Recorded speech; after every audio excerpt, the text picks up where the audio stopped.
Welcome one and all to not only the second game in 2021, but the first rematch between Chris and I in, nearly 2 years, thanks to COVID. But we're getting back up to speed with the initial setup of the board. I want to give you a little sneak peek ahead of time here as to what my strategy is going to be. See if we can't predict how this is going to go ahead of time, or at least keep in mind what I'm trying to do. So as Germany, my initial temptation was to do a couple other things. I went back and forth with a lot of this stuff, but I think what I'm going to try to do, I'm going to buy 3 planes on the first turn, in part because that's what I did in the last game against someone else, and it was the first step to a sea lion attack. I want to give Chris at least a heads up that a sea lion is possible. I don't plan to do it unless things go south, but that's at least what I want him thinking. Standard G1 for the most part, except that I'm not going to push hard into Normandy. I'm going to send something there that can always retreat if it has to. In fact, I may not even do that. I'm going back and forth on that. I think actually I might not do that. I am going to take Yugoslavia instead of strafing it and doing the do-si-do there for reasons. And then I'm going to make sure to land a plane in Italy, the attack bomber from Poland. I'm also going to land the plane from Slovakia in Tobruk. Why is that? Well, because even in general under out-of-box rules, but certainly under our house rules that we're playing with, which are, we're up to 3.1, Omega 3.1 in our local house rules. But it places more emphasis on Africa in terms of Allied victory conditions. So I know Chris is going to go hard onto Africa. I suspect he will do both Taranto and Tobruk on UK's first turn. I want to dissuade him from doing that. I want to keep as much presence on Africa as I can with Italy. See how hard he pushes on that. I know he's going to go for the Middle East, Middle Earth strategy. I'm certain he's going to take this transport, activate Persia on the first turn, probably build a factory there turn 2, maybe go for Iraq second turn. Going to go hard on that. If he doesn't do that, or even if he does, I think he might take this transport, this navy, and as much air as he can bring over, go straight for Ethiopia, try and eliminate those Italian guys there, maybe even Somaliland somehow. But I think he's going to hit Africa hard on UK's first turn. And so I need to preserve as much options as I can there.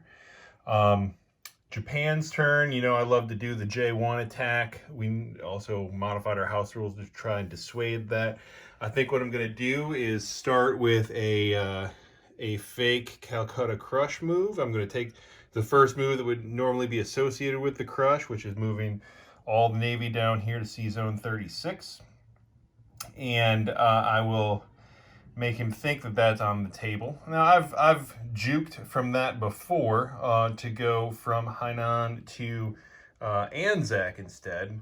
Probably won't do that. I think what I have in mind is to take Malaya on turn 2, which is the source of significant bonuses for both Anzac and Calcutta.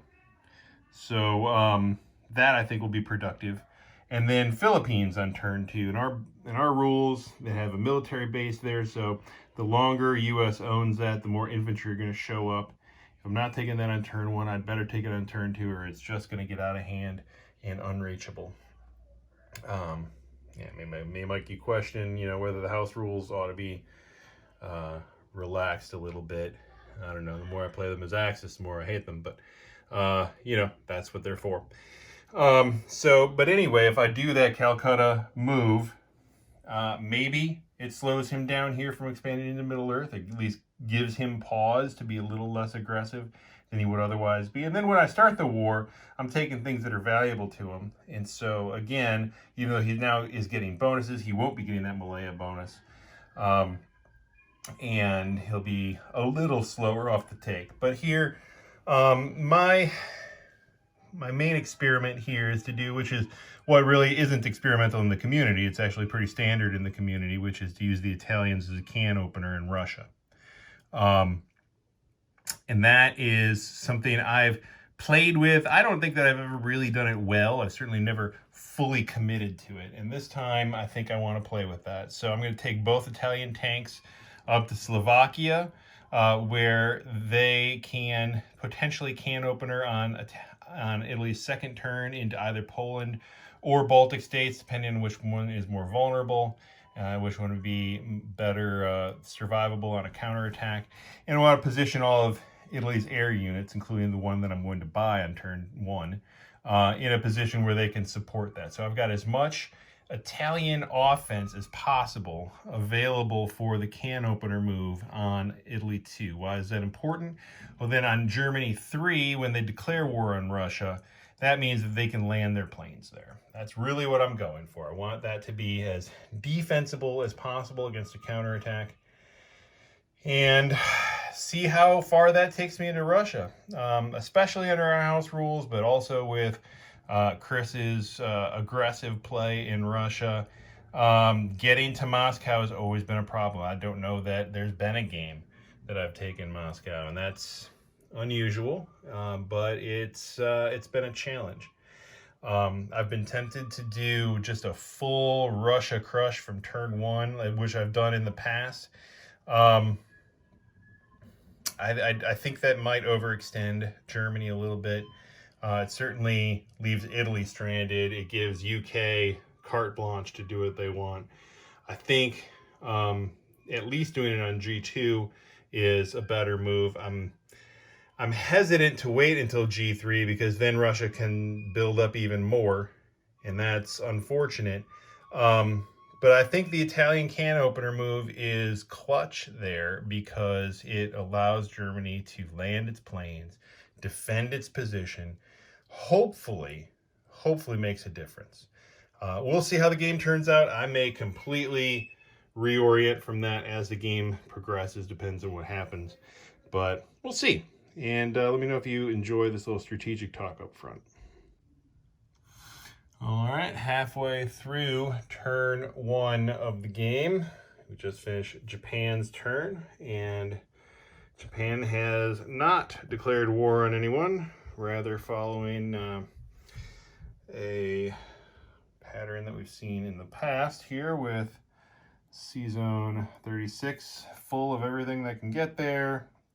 Same with Kwang Sea, having taken the border territories in China. Again, that was seen that once or twice in the past, so nothing terribly unorthodox there. Here we have, straight out of Chris's Russia playbook, we have a purchase of 6 tanks, a line across the Ural Mountains of Death that invites anyone foolish enough to try and cross it to do their best. Already a mess of dudes all the way up and down.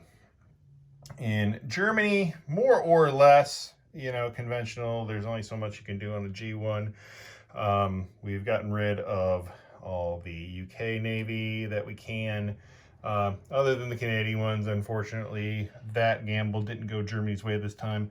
You'll see the Bismarck is still there, though. That's because I tooled up 1 or 2 things differently.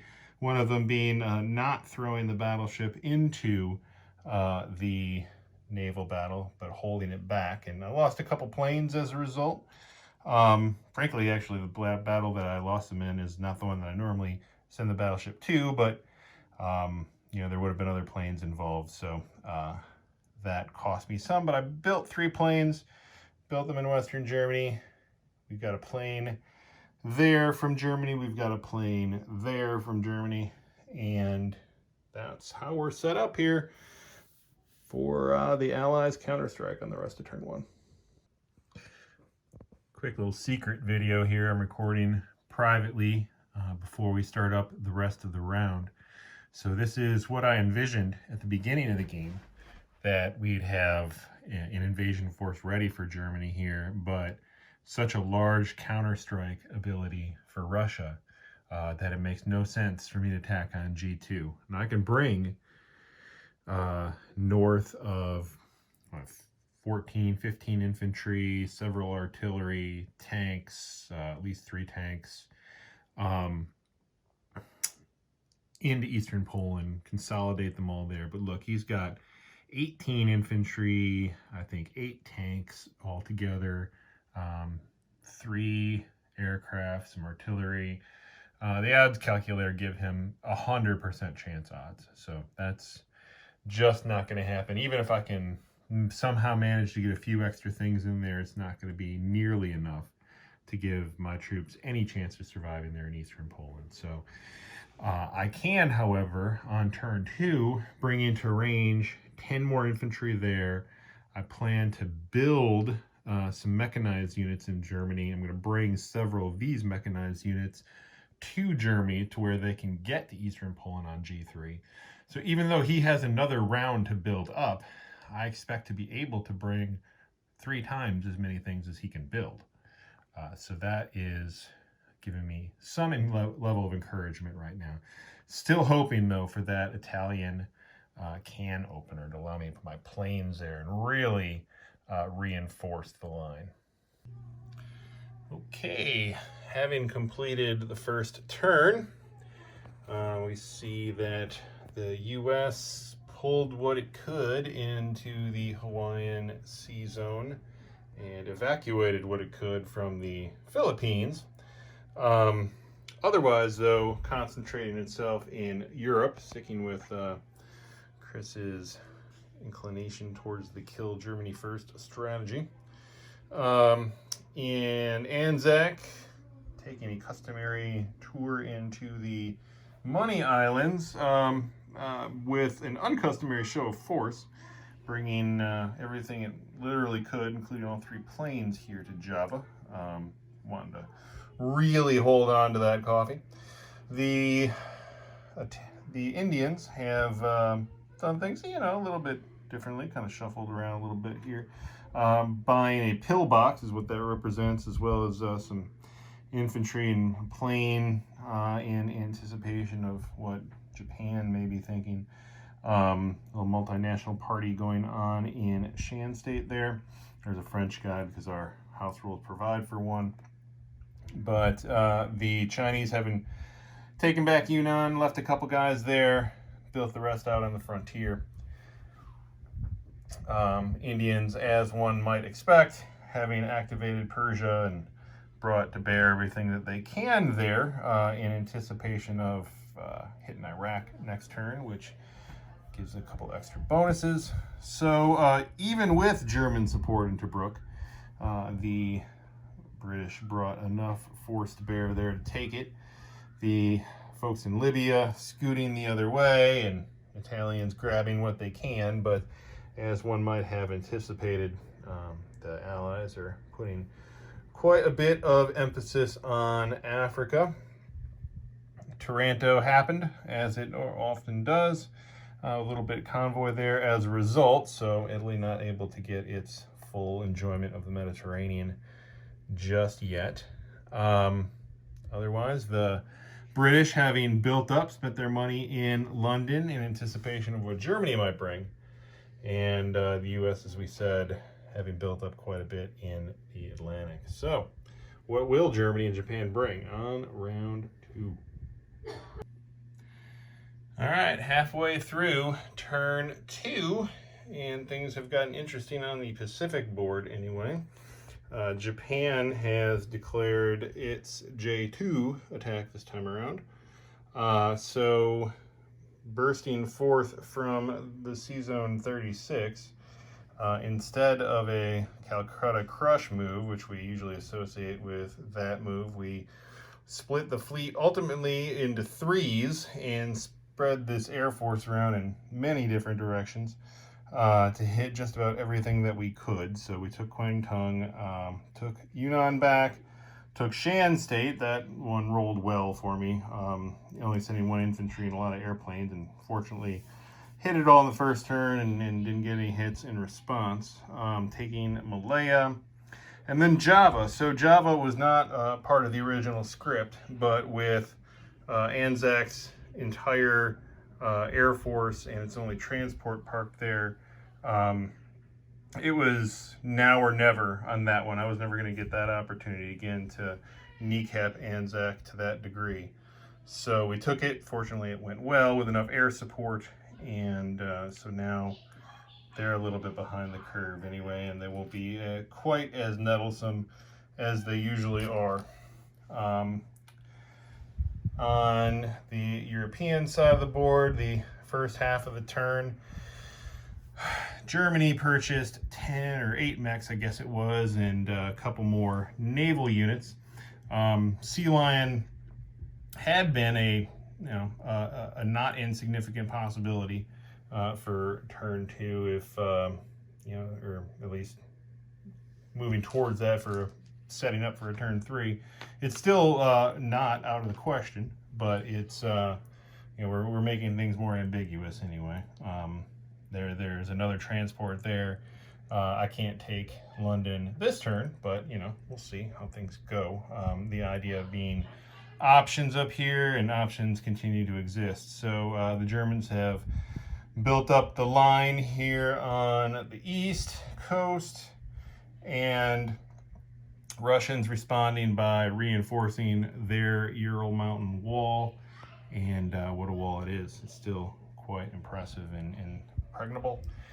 And we'll see what the Allies do to capitalize on that in the rest of turn 2.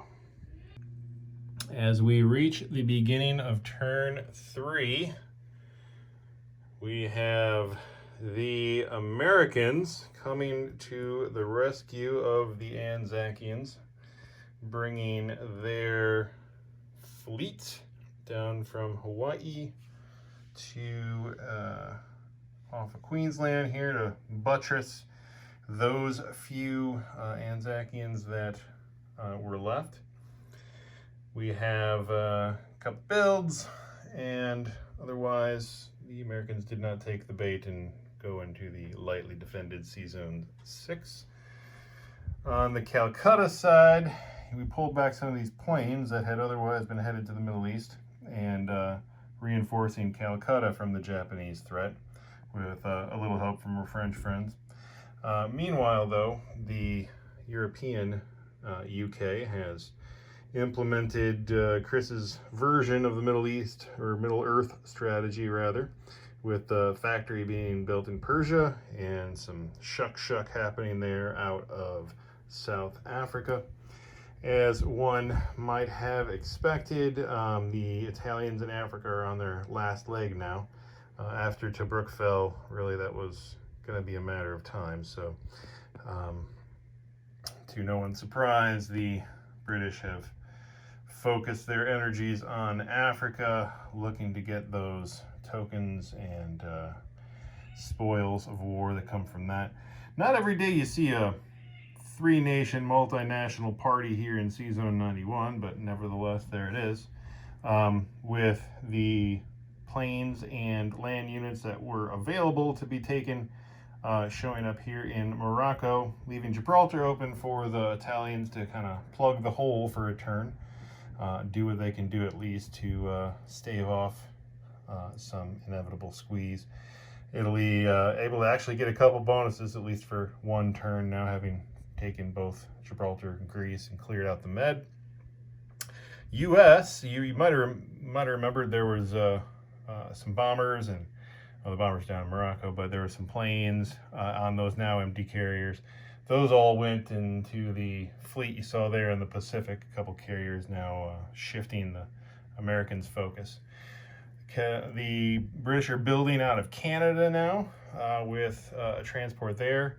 Not feeling the pressure from Germany anymore in London. They've consolidated what was in Scotland and feel that might be enough to hold off the German threat. That may or may not be so. We shall see. as we spill forward into turn 3. And the Italians already kind of tipping the can over here on the end, very tail end of turn 2 by drawing first blood from the Russians. We see some smoke from that factory. We see Italian tanks in eastern Poland. And so the battle is joined here on round 3. Halfway through turn 3, and it's been an eventful one here in the Pacific. Japan, having considered its options, ultimately sent its 3 carrier groups in the South Pacific down here to the shores of Queensland and mopped up the combined Anzac American fleet that was down there. Again, this was not necessarily part of my original plan, although this is what happens when you keep yourself with options open and project force, so you know, you can snap up opportunities as they come, or poke holes in the armor where necessary. If I had let that navy rather, exist for another turn, it can combine with the new navy there in Hawaii, or do some such thing that then makes it pretty much out of reach, and we end up with another one of these situations where we're moving boxes around that have, you know, 12 carrier groups on them back and forth, and doing a little kabuki dance around the Pacific Ocean for the rest of the game. So this, I think, keeps the arc, the curve in Japan's favor right here in the Pacific for the time being. Thought long and hard about taking all of the available transports that way too. Decided that taking the Money Islands would be better for the long run for Japan. So its economy is now boosted up. You see a whole lot of transports doing their business there, taking the Money Islands. On the mainland, we have the entire Air Force come in, do some strat bombing and some tack bombing of the airbase, just to keep the Indians down a little bit more. So again, options, we have pieces spread out here. We built a major factory in Malaya, give me some production capability on mainland. Inched a little bit closer to China, not quite taking it all yet, and not quite confronting the stack, but whittling down his economy. These Russians marching their way all the way to Tunguska to aid their compatriots back in the motherland, who have elected to retreat from the wall, reposition the wall as more of a fortress here in Bryansk. And that is quite the sizable force. Don't get me wrong, that is an enormous force to be reckoned with. But they strategically repositioned due to the Germans consolidating on this turn their force in eastern Poland. Preceded, of course, by the Italian can opener that allowed the Germans to park their air force there as well. And we see the Germans have marched eastward along that line. Little engagement there in the Baltic that, you know, unfortunately resulted in some hits. I think he took both of those dang things, hit and killed my sub and hurt the battleship. So, you know, it was unfortunate. But boy, that said, the Allies still have a lot of options of their own to pursue here on the rest of turn 3. We've reached the beginning of turn 4. The Americans continuing their split personality here, doing not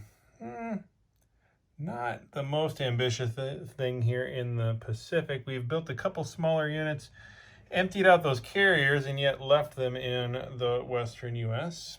The planes themselves in Hawaii, no doubt in range of reinforcing territories that may or may not need it, and dropping that convenient little blocker destroyer there in Midway for no apparent reason.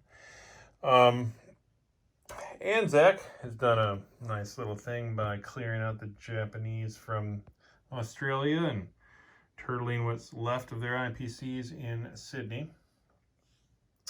The French and the Indians, as you might expect, clear out, and the Americans as well, clearing out as many of the untended Japanese transports as possible. And, you know, it's what happens when you send a half dozen transports to different locations by themselves. You expect to do that, but you get the money bonuses in exchange. India is building in West India because it can, and can't build in India anymore. It did do some repairs to its military base so that its aircraft could make their way here to Persia, where there is now a stack of 7 planes, 7 British planes that have been built now in Persia. No doubt following what we've seen before, which is that Middle Eastern lifeline strategy to reinforce Moscow or wherever the need may be. The Italians took a couple spots, laying the groundwork once again for their German allies, while the Italians took the opportunity to do one more turn of naval building and aircraft building before the inevitable onslaught. As one might have expected, the Allies have now completely taken every non-neutral territory in Africa, giving them a victory token under our house rules. And along with that victory token comes a tech roll, and UK has now found itself the proud owner of heavy artillery, which, you know, no technology is bad, but boy, thank God they got that one and not propaganda again, like we've seen in prior games, because that's a real killer for the UK. So there's that. That was fun for them. U.S. building a couple more minor naval ships in the Atlantic as well, activating Brazil, yada yada, taking back Gibraltar. But again, U.S. splitting its forces between the oceans and not making any one bold move as Chris is usually wont to do. So that leaves the onus on the Axis to continue the momentum forward here on turn 4. Halfway through turn 4, just completed Japan's turn. It had a few directions it could have gone. Could have gone big into Hawaii, could have gone big into Australia. It chose to go, at least move its forces towards Calcutta instead. So we've got a strategic repositioning from Queensland, but leaving a few gifts behind, a couple naval babysitters there along the coast, as well as bombing both the air base and the naval base on the way out. A little parting gift for the Australians, and keep them down as much as possible.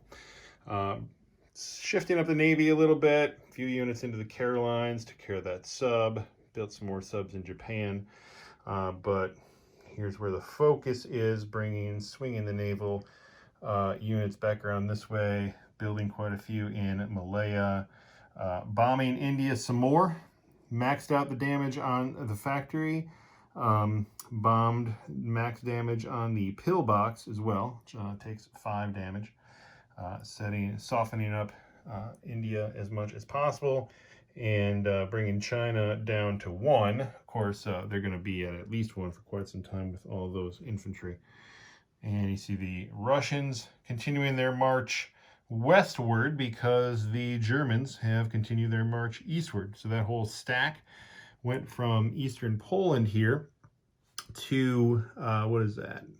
Bryansk? No, it's not Bryansk. That is, is that Belarus? That's Belarus. Whatever it is. It's that territory right there. Germans completing their advance towards Volgograd, shot some mechs up and some planes to take care of the stack in Archangel. Russia pushing back a little bit, so Germany actually ended its turn controlling both Smolensk and Ukraine. Russia pushed back a little bit. As you would expect, Russia gave up Ukraine and then took it back because under the house rules, every time a territory of the factory is taken over, that factory gets degraded by 1. Well, I degraded it once, he degraded it back, thus neutralizing the industrial capacity of Ukraine for the rest of the game.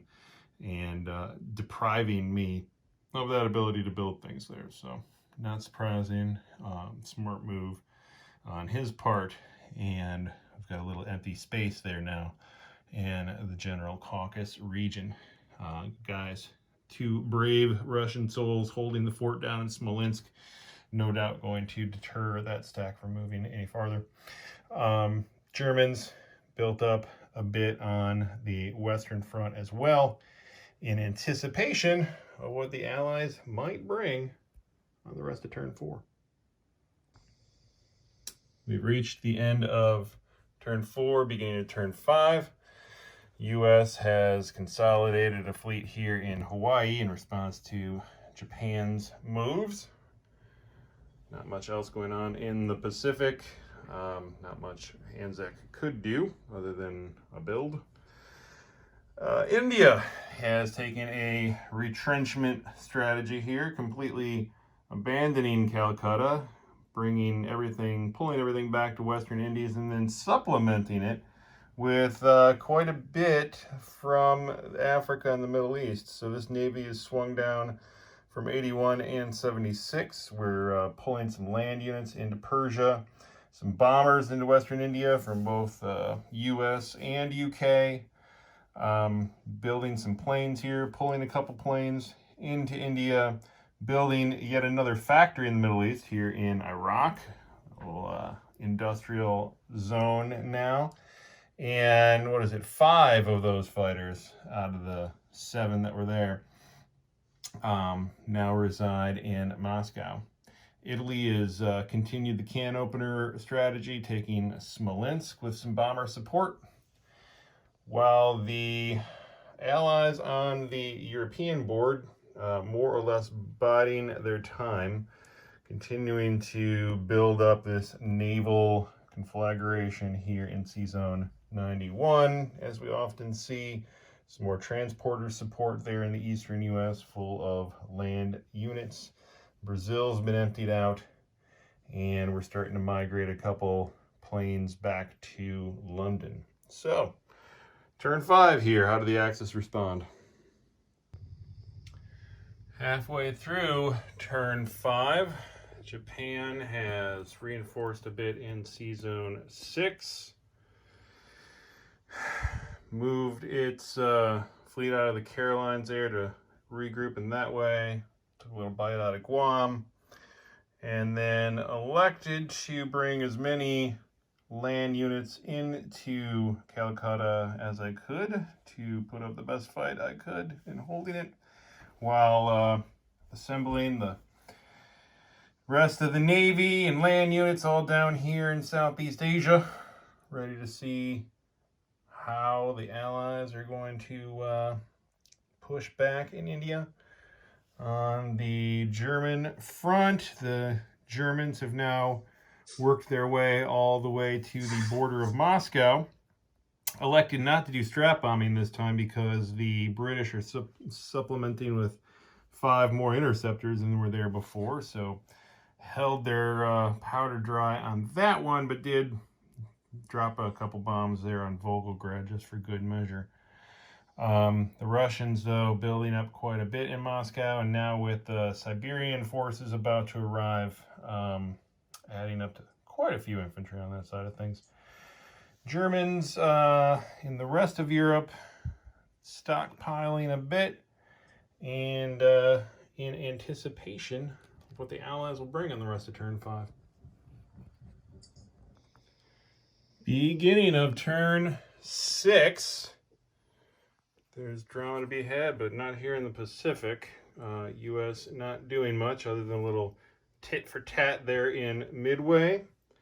And the Anzacians turtling under the crushing pressure of the Japanese convoy. Here in India, though, oof, this is disgusting. So you saw how many I had there. I mean, I knew I was going to lose when he counterattacked. That's fine, but I wanted it to cost him. It did not. Did not cost him at all. The 8, 9 twos that I had there. A lot of twos, 7, 8, 9 twos, and a 3. I think they got a total of 2 hits. Was it 2 hits total? 2 hits. 2 hits total that entire battle. Oh, that was infuriating. So there are the Indians back in Calcutta collecting money again, and a whole mess of stuff supporting them back there in West India. Under the house rules, incidentally, it used to be you could get a victory token for taking Calcutta. Now you've got to take West India too, and that's going to be an imposing task. The British building up now land units in their 2 factories in the Middle East. In Europe, again, not much drama to be had, just continued building up. The Italians flexing a tiny bit with their navy, just kind of clearing the space. The Americans had 2 subs left over after taking out the last destroyer, so we sent in a new destroyer, cleaned those out, and built another one. Italy kind of staying in its pond there. The British Navy now swinging back to the Red Sea after having projected some power into the Indian Ocean.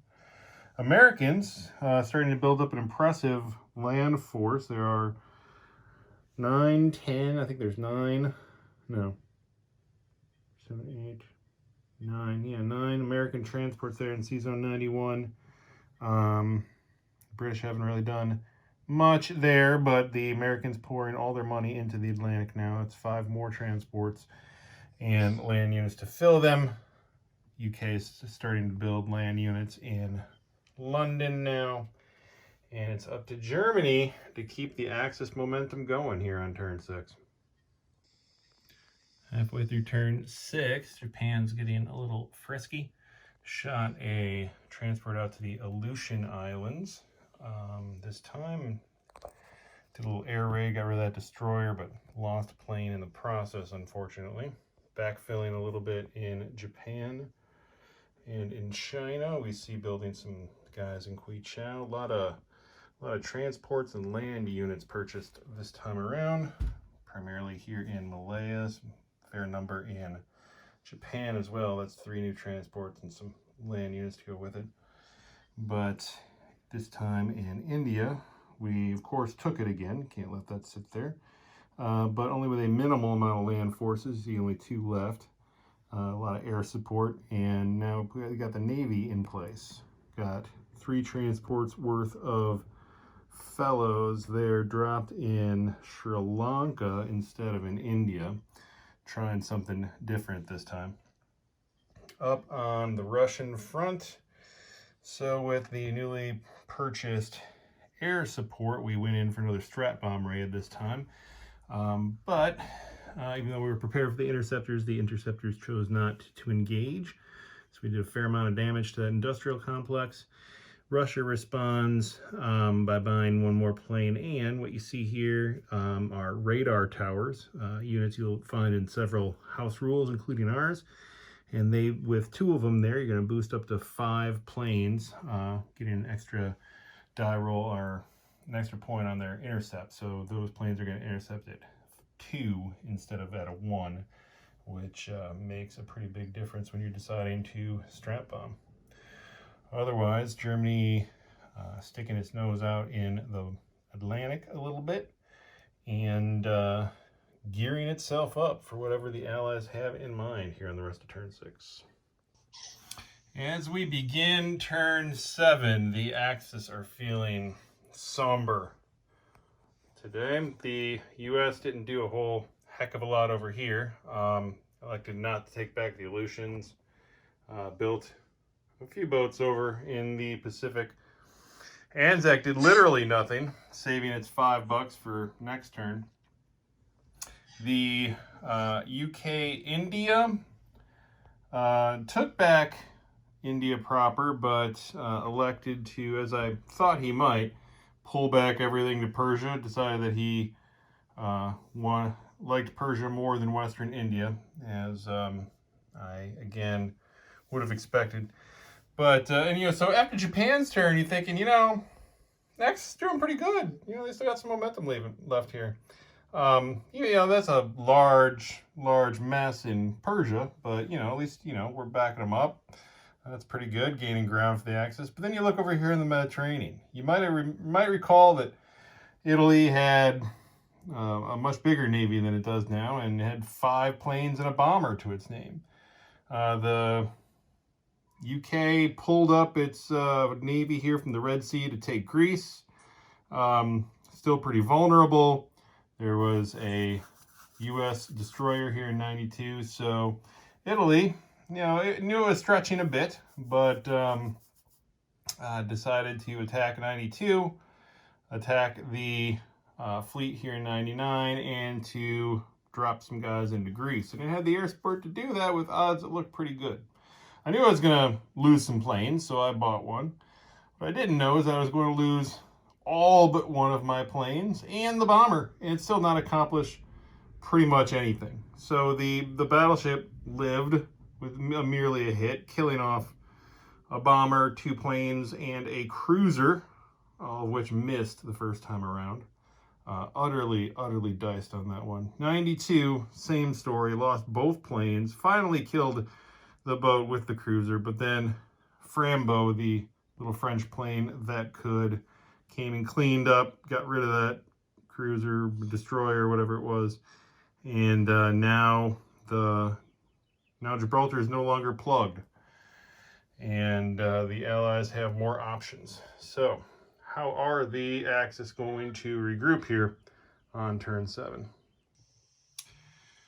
Halfway through turn 7, which completed Japan's turn. You see some reinforcement there in northern China, and a big swing of the Navy here into India, finally taking both halves of that. Of course, UK handed it to us, rather deciding to save its stack there in Persia, which is still a formidable force.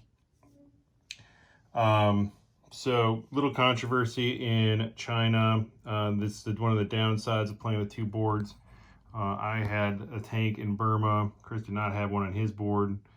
He clearly would not have put his Chinese stack there if he knew I could reach it.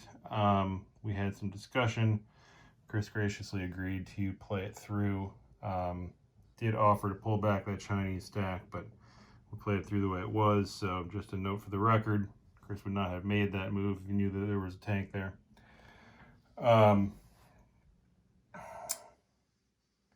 On the Russian side, though, things not going as encouragingly for the Axis. We saw that Italian debacle happen last turn, and Germans reacting to that by finally pulling back from the brink of Moscow. Everything backed up a bit to Belarus. Russian stack coming after us now with force, and the Germans redeploying, doing a kind of Taranto Part 2 here in C-Zone 99, bringing everything they could in terms of Air Force back into range, building 10 mechs and a bomber, all waiting to, if not save Italy, then at least certainly to avenge it after the Allies do their worst on the rest of turn 7. As we round the corner into turn 8, we see the U.S. doing the same do-si-do they've done the entire game. The Navy back and forth between San Francisco and Hawaii, now back in Hawaii. The Anzakians have saved up their money a turn in order to afford a plane. That's something. And in India, little jaunt out there to take back West India, supported by some Air Force, then promptly return back home to Persia. But with this 3-factory setup that we've got churning now in the Middle East, we're churning out 10 infantry. Well, 4 now, 10 infantry between the 4 production centers here in these 4 different territories. Just insulating themselves against any potential Japanese attack. In fact, the three-nation army here in Egypt is all migrated down to Sudan just to deter the Japanese from adventuring out into Africa, no doubt. Egypt now safe for the moment from a Japanese invasion since there's no one in West India. On the European map, the anticipated invasion of Italy didn't come this turn. We do see, though, that the Navy's been cleared out and a cruiser left. Had the option to scramble into that one, but chose not to. Really kicking myself for preserving that aircraft carrier in the first place, not throwing him into the 99 battle, but live and learn. We have even larger Navy building up here in 91. Everything is parking in Gibraltar, now including these aircraft. Chris has finally made room on his American carriers for American planes, including the two now that have been built in 101, a whole Navy from scratch there coming up. So these carriers actually have now some offensive potential that they didn't before. And we'll see how the Axis keep the momentum going here on turn 8. Halfway through turn 8 now. Japan has just taken its turn. We've got the blocker dance here in the northern Pacific while the rest of the fleet shifts down south.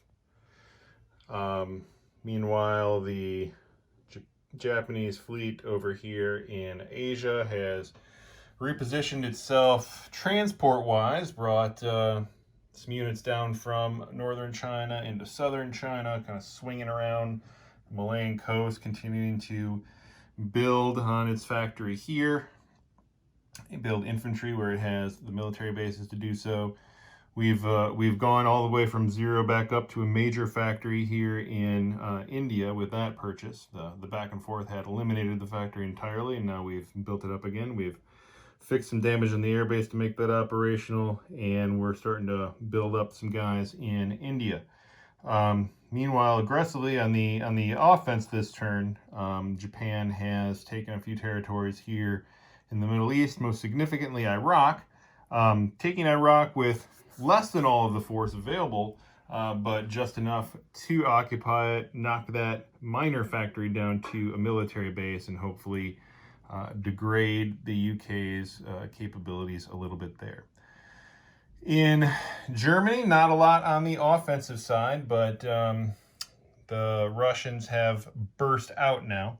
Made an effort to take Bryansk and block those units from coming south from Russia. That didn't work. We cleared them, but didn't occupy it. So Russia's taken full advantage of that opportunity, sending, 8 mechs and 9 tanks all the way down to Ukraine, obviously posing a threat to the soft underbelly of Europe, and intentionally so, while the main stack of almost 40 guys and then artillery on top of that march northward to Archangel, so splitting that Russian stack, while the German stack has made its way back to Baltic states, still hanging on to Novgorod.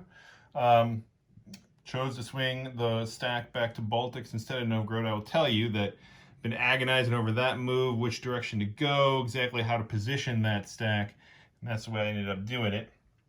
Talk later about the different ways that changed the game, how the different stacks and different positions of power here are aligning themselves now as a result. One way or another, that's going to be a critical move in the European front, right? This repositioning of these two stacks that have, for the entire game up until now, been directly one-on-one against each other. But now, Germany's looking at a couple different areas of interest here, waiting to see which one of those buttons the Allies are going to push here in the rest of turn 8. Just a little side commentary on my own here. After the middle of turn 8. So the thing I agonized about was whether or not to take the stack to Baltics or to Novgorod. And, there's advantages to each. Ultimately, I picked the Baltics because That gives me the chance to shoot fast movers down south if I had to, and clearly I have to now. So on balance, I'm glad I did it still.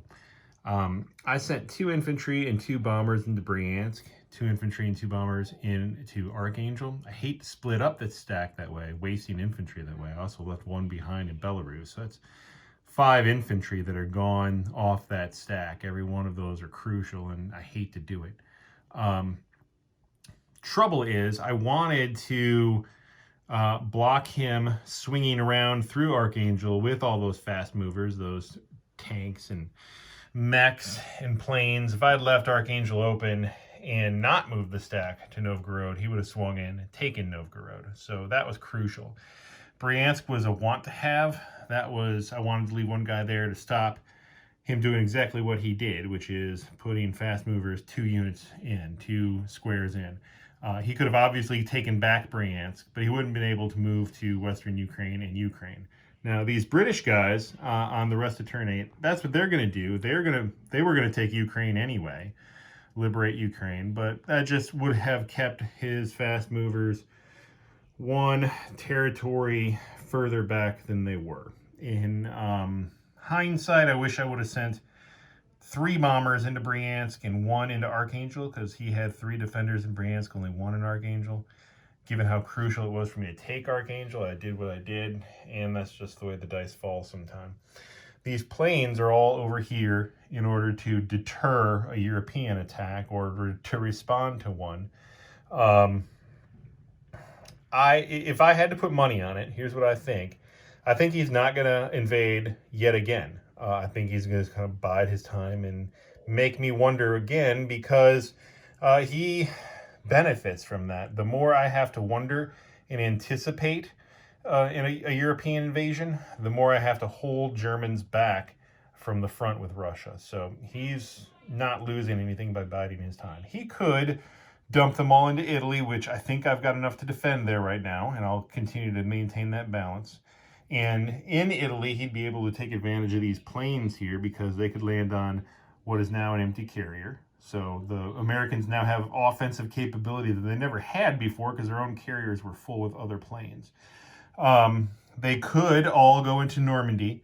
Remember, they've got a can opener, so anywhere that the Americans land, the British can reinforce with planes.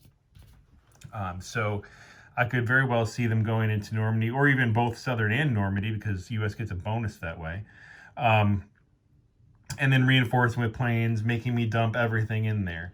I've done my best to try and position myself so that I can respond to that threat and wipe it off the board if it lands on Europe. Even if I don't completely succeed in wiping it off the board, the beautiful thing is there are no more Americans coming for at least a few turns, right? There's no transport over there in the eastern U.S.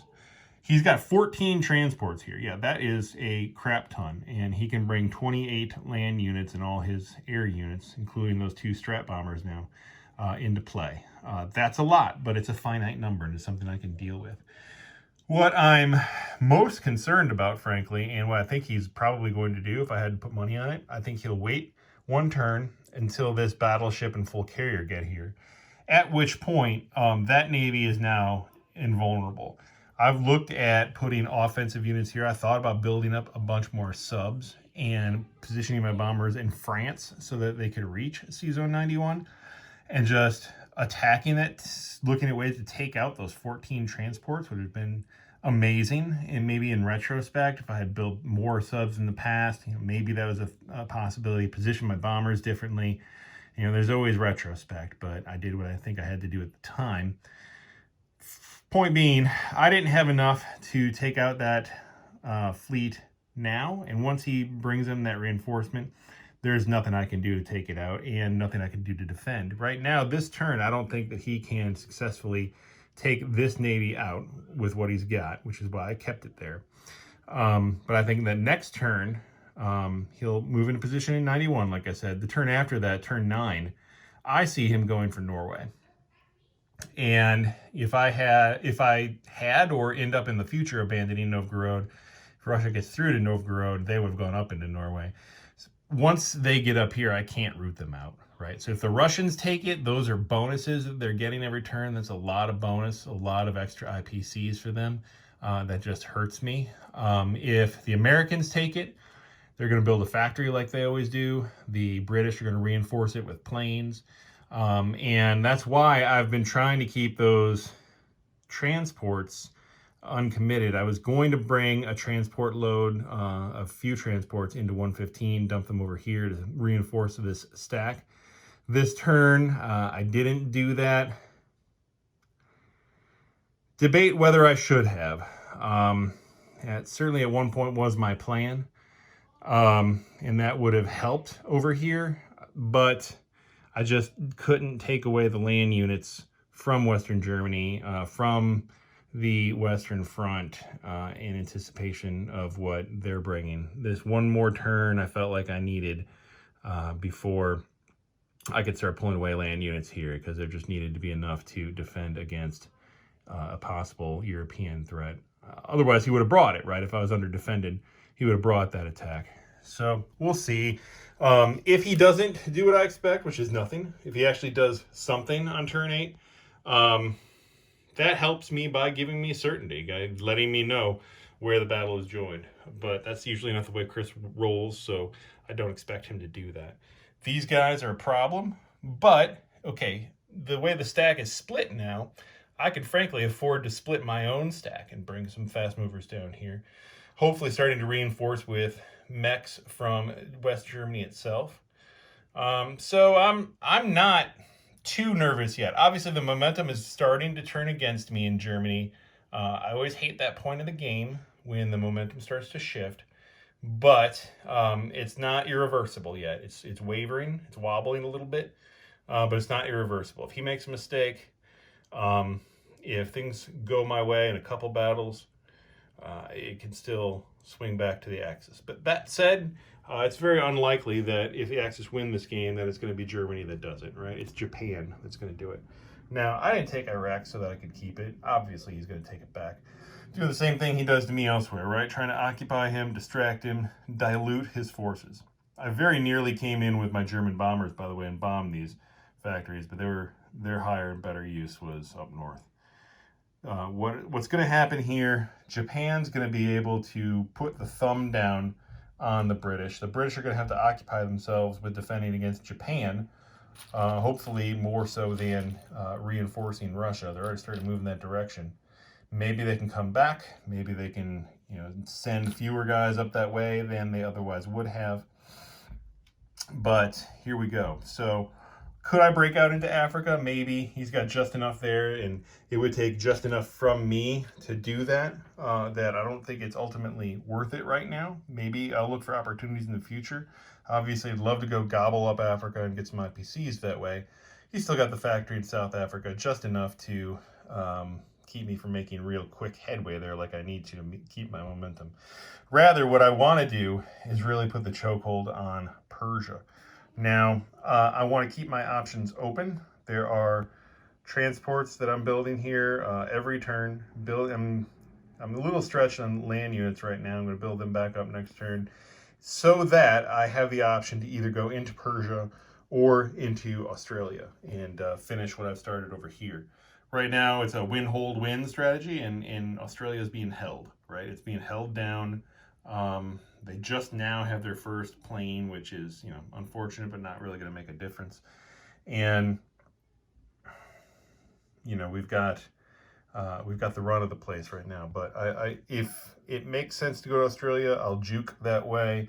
But right now, I'd really love to take his attention away from Russia, ultimately clamp down and be able to take these factories and hold them. But that's not where I'm at right now. Right now, I'm just degrading, which it was helpful. I think it was great to knock down that factory. I'm going to start bombing the factory in Persia proper here next turn. And so that's going to go well. These transports here, once I get enough land units together, which is probably not turn 9, it'd probably be turn 10 or later. But I want to be able to come in and just wipe them out. That would be my ultimate goal. Meanwhile, the Americans, they could make things more difficult by throwing some more Navy there, but they're just not. They're not putting enough pressure on Japan to distract me from my own goals right now. He's got so many guys. He's got 11 guys in Hawaii. Just enough Navy so far to hold off mine. Maybe not for much longer. I swung this Navy down here, not so much because I want to destroy his Navy. If I get the opportunity to, swell. But I'm more concerned about keeping that Navy from swinging down into Australia, right? Rooting out these subs and getting Australia back on its feet again. He does that this turn, I think I can take him out with my Navy. If I had stayed in C-Zone 6 and he got down here, though, out of my reach, that might start to be a problem because now he hits where I'm soft over here. I don't want to do that. I want to keep enough Navy here to fend off the American Navy while still advancing my goals. Now, I need 4 victory tokens under our house rules. Taking Hawaii would give me one. I got one more victory city I got to get between Sydney and Hawaii. Getting Sydney itself, I think, is a victory token. So, I mean, I could win 4 victory tokens with Japan ultimately, but it's not going to be anytime soon. As we've reached the beginning of turn 9, the U.S. has done what we thought it might do, which is to float its forces north to put pressure on Japan here in the Pacific. You'll see on the European side it did absolutely nothing. In Asia, the English have retaken Iraq, as you might expect, and enforced a bit in Persia, built a little bit in Jordan. Building subs mostly. We're protecting Africa with 3 sub fleet down there. And really very little else. Although the British in Russia have now congregated, joined the stack in Ukraine. So now we have a southern multinational stack to deal with. All the British planes that were up north have come down south. And now we've rejiggered the strategic balance in Russia quite a bit over the course of a turn. On the European side, as we thought may occur, and to the surprise of no one, we have the consolidated fleet now here in C-Zone 91, ready to project a whole bunch of power in multiple different directions, with nothing behind it there in C-Zone 101. So it looks like blood is going to be spilled on the plastic board here before the end of turn 9. All right, yeah, so little side video. Absolutely, this does not surprise me. You'll notice that this cruiser came back from Italy. I thought about sending planes after it to sink it down, but I've had really bad Italian luck in that sea zone, so I wasn't even going to try to do that. Not for a little 3 IPC bonus. Not surprised to see the subs. They are, there is a naval base there, so they're within striking range of this fleet. That combined with the Air Force, which is significant, 5 planes, 2 tanks, and a bomber. That combined, probably, I haven't run the odds, but that will probably put the British over the edge in being able to defend, take back against that Navy if I'm not careful. So I'll have to not overextend myself there. The U.S. on the Pacific side did exactly what I expected them to do, which was to swing back up to the north so that this southern fleet would have to come back up there. That's fine. I will continue to do that, do-si-do. You'll see he built another carrier fleet that will take a turn to join this one. So that's just a holding pattern on that side. That's not anything significant. I'm also intrigued by the fact that there's nothing coming back here from C-Zone 101. To me, that gives 100%. That and the fact that he built 2 more subs here for the British.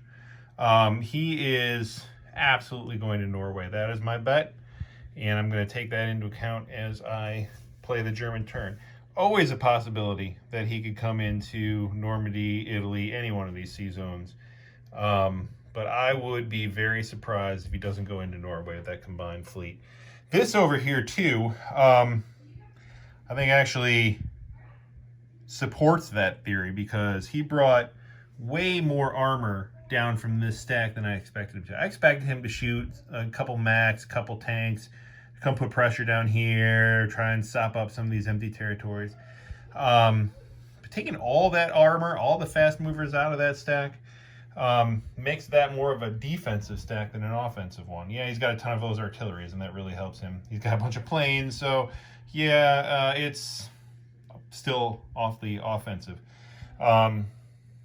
But he took a lot of power out of that stack, which means if I want to, I can hold Novgorod. But am I going to want to hold back enough that I let this guy go crazy? We'll see. Halfway through turn 9, it has been a turn of repositioning for the Axis. So we see the Japanese fleet swimming back up to Sea Zone 6 again, shooting a couple naval units here and there. We've got a transport here. We've got 2 more subs that have joined the party, the convoy party in Australia, and repositioning the Indian Ocean Navy here with, it's hard to see, but that's a total of 13 transports there, which I'm not sure I've had in recent memory. It's a big old stack with some land units to boot. China kind of inching along there a little bit, kind of at a bit of a standstill with them lately. On the European side of things, again, a repositioning turn mostly for Germany. So Germany did a little strafing maneuver on Belarus, once again leaving Russia with a bonus shot, and once again the Russians hitting 3 out of 4 twos. Chinese having similar luck with their twos, so wasn't going to take Belarus. Obviously not an issue when that many Russians are coming back to take Belarus, but it also turned out not to be an issue because they didn't press past it. So kind of a nothing burger there, but Russia has kind of reconsolidated its stack, brought back all the fast movers that were in Ukraine and recalled them to Belarus. And now we have quite an impressive stack there in Belarus. It's matched up against the stack in Novgorod, which is currently formidable, but not nearly on the order of magnitude that Belarusian stack is operating at right now. What did Germany do? Germany did something a little different. Germany bought 6 transports and some infantry. So now we've got a sizable transport fleet there in Novgorod as well. So the Germans are positioned for what they want to do. The Japanese are positioned for what they want to do. The question now remains, will the Allies actually do something on turn 9?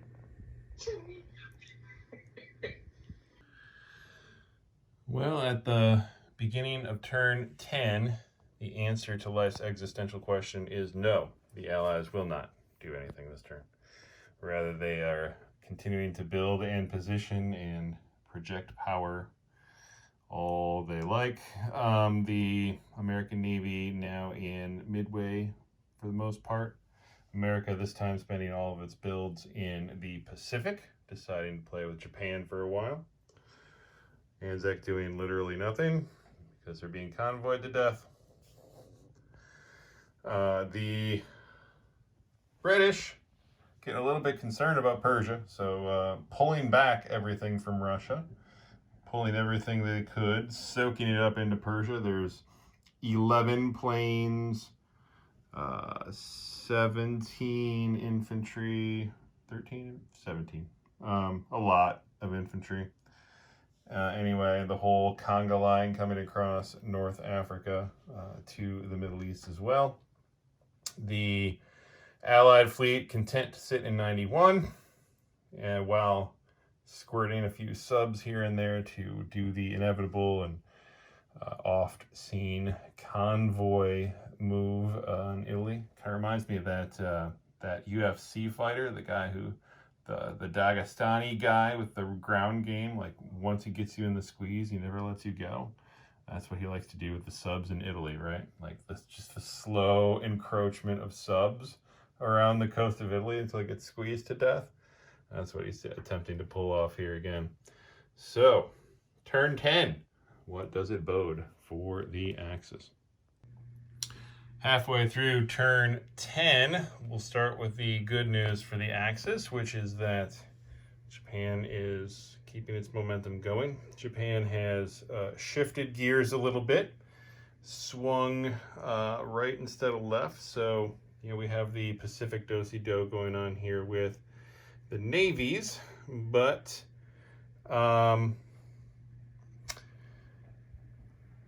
that's because over here on the Indian side of things, we have a little jig instead of jag here. The Indian occupation force has swung down to Australia, and we've made a beachhead on two different sides of the island there.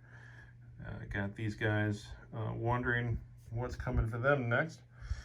And in the meantime, we've got the rest of this Navy up here in 36, where they can go in different directions. We've sung some bombers out in this way, back and forth in China, as we usually do. And so the Japanese expansion plan goes according to plan. On the German side of things, well, not exactly according to plan. On the good side, my bombing plan did work out pretty well. Got a max damage of 20 damage to the IPC there, which he was forced to repair. And we've beefed up Novgorod with all the planes that Germany can bring, and so defending against the stack in Russia. The downside was that I've made my first real big strategic mistake of the game, which was not getting my Navy out of the way of his Air Force, which now had a landing place where it never did before. I could have done it, could have juked him one spot over to 114 and that would have been just fine.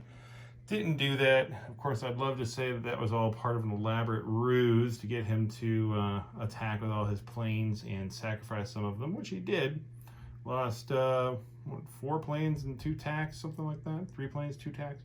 I mean, that's costly for Russia, don't get me wrong. That sucks for them, but not as much as it sucks for me losing 10 transports. So that was an IPC swing in Russia's favor that I didn't care for.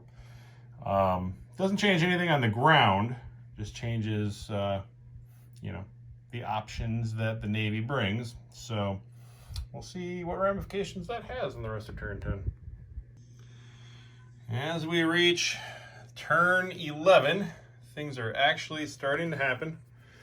The Americans have consolidated their bits of Navy in the Pacific, and it now adds up to quite a considerable little fleet there in Hawaii, with options to go in multiple directions.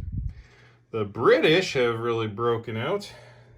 China was going to be down to 1 territory next turn, and the British are making sure that territory is going to stay in Allied hands, moving a whole mess of their forces up there to Shanghai, while predictably marching all the infantry inexorably towards Calcutta now that the Japanese have switched gears to go to Australia.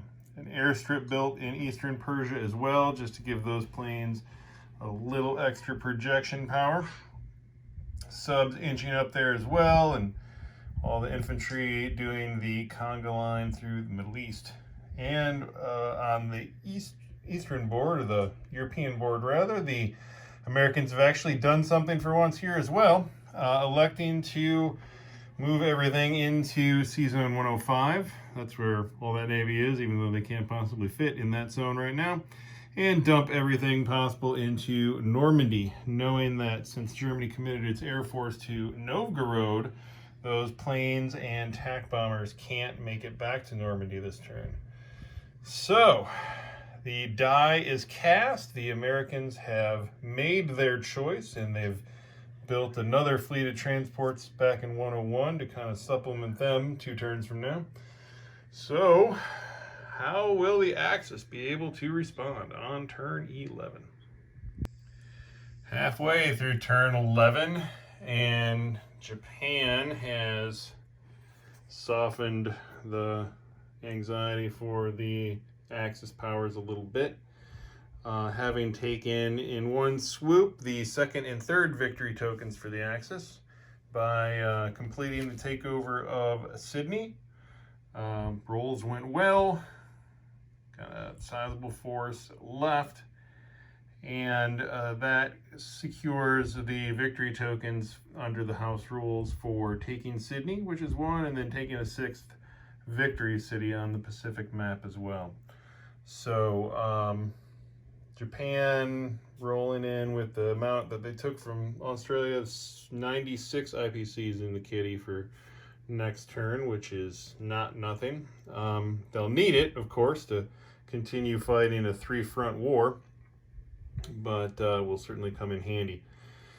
Not to mention with this whole mess of Chinese and British and soon to be Russian forces coming down through China, this big stack of infantry all through the Middle East heading towards India. There are battles to be fought and prepared for. On the European side of things, so Germany's doing what it can, but what it can do is questionable. We popped out from Novgorod a little bit, took Baltic States and Archangel.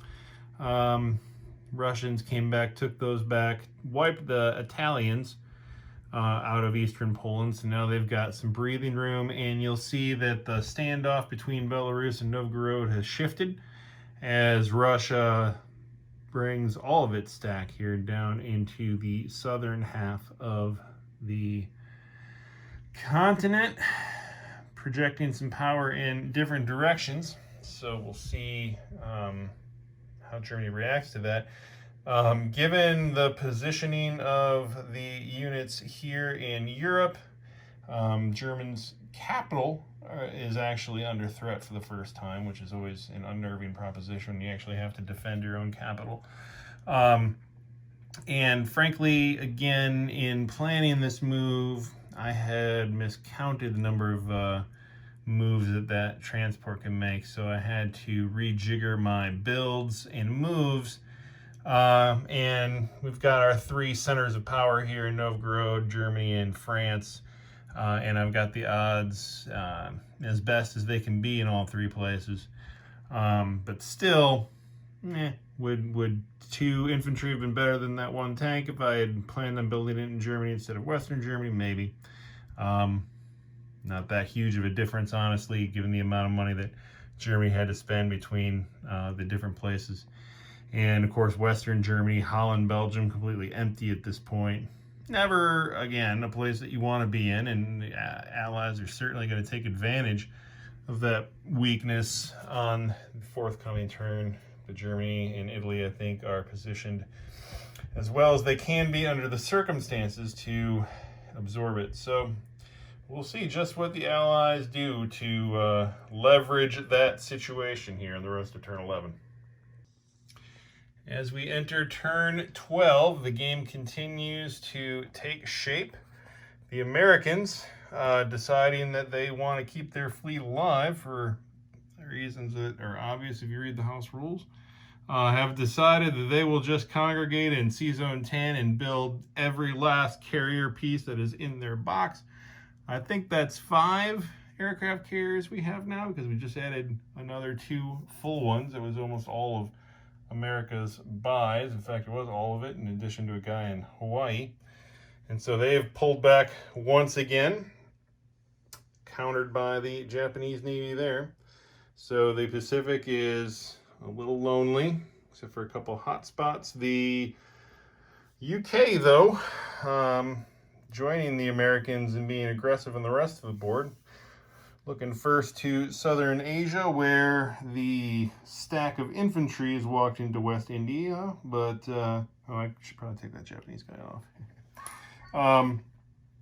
But stacking up as much as they can there in Eastern Persia for the next round. Saved the artillery, marched everything over that can get there, flew some of the bigger planes back down from China to join the party in eastern Persia, while the Chinese and UK tag team here plow forward into China a bit deeper than one might have expected, but they pulled that off rather nicely, getting as far as Hopei and pressing hard into Japanese-held territory.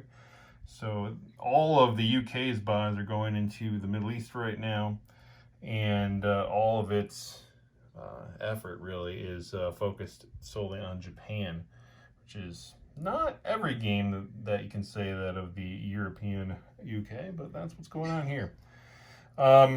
In Russia, we see that the Americans have now popped out of Normandy, having made their stop there, and now repiled back into Norway with as much as can get there. So on the American turn, though, they did everything they could to get a buck out of Germany's pocket and Italy as well. So in one turn, the Americans took southern France, Holland, western Germany, Denmark, and Norway. So 92 IPCs the United States collected this turn, almost rivaling Japan's haul. Of course, they've been brought back down to earth a bit. I take that back. It was the British that took western Germany, but nevertheless, all that territory has been retaken by the Italians, so that the Germans don't have to worry about it. Italians actually accomplishing something. I think this is probably the most productive Italian turn we've had in the game so far. Nevertheless, they gave Germany some breathing room. So, and the Americans and UK combined, Americans still hold on to Denmark for now, putting Germany in existential threat. So, Germany's got limited options and some real defensive maneuvering left to do here. You'll see the Americans brought the transports that were in 101 up to Iceland. I don't know why they'd be skittish of 91, but they were. And now the Germans have some real repositioning to do and building back up here on turn 12.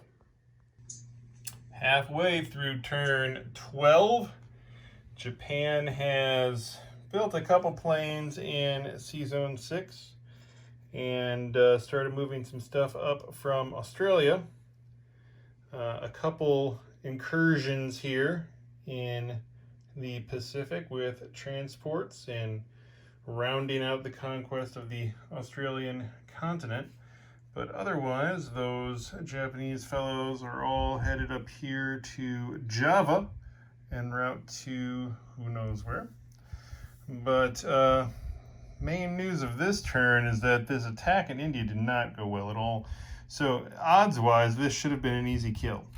But Japan rolled terribly on its first round, and the British rolled very, very well on both rounds of attack, to the point where Japan was now cutting into planes and had to make really hard choices if it was going to have any chance of taking that territory. So ultimately elected not to, giving the British an unexpected foothold in West India from which to do their worst on the rest of the turn here. Otherwise, we're shuffling around a little bit here in Asia, building up where we can, and insulating as much as possible from the oncoming allies. In the European side of things, we have a different arrangement than what used to be. So the Germans bust out in all directions from Novgorod, had taken Baltics, Belarus, Eastern Poland, Archangel. You see that the Russians took back a couple of those and have repositioned their forces all the way up from Ukraine, swinging them back up both north and east in a much different threat configuration than they were before, giving them a number of interesting options. While the Germans have all aligned themselves here along the northern shore, taking back Denmark as they must and reinforcing Western Germany to the point where I don't think any more pieces could fit there. Germans built 3 Strat bombers as well as some radar towers of their own to defend against potential Strat bombings. And now the Allies are positioned to do their worst on the rest of turn 12. All right, we've reached the beginning of turn 13. I switched my 12-sider out for a 20-sider because that's how long the game has gone. The Americans have done the do-si-do again in the Pacific, bringing everything back down to Hawaii and building 14 submarines to bring up the rear. So there is a game afoot, to be certain, in the Pacific.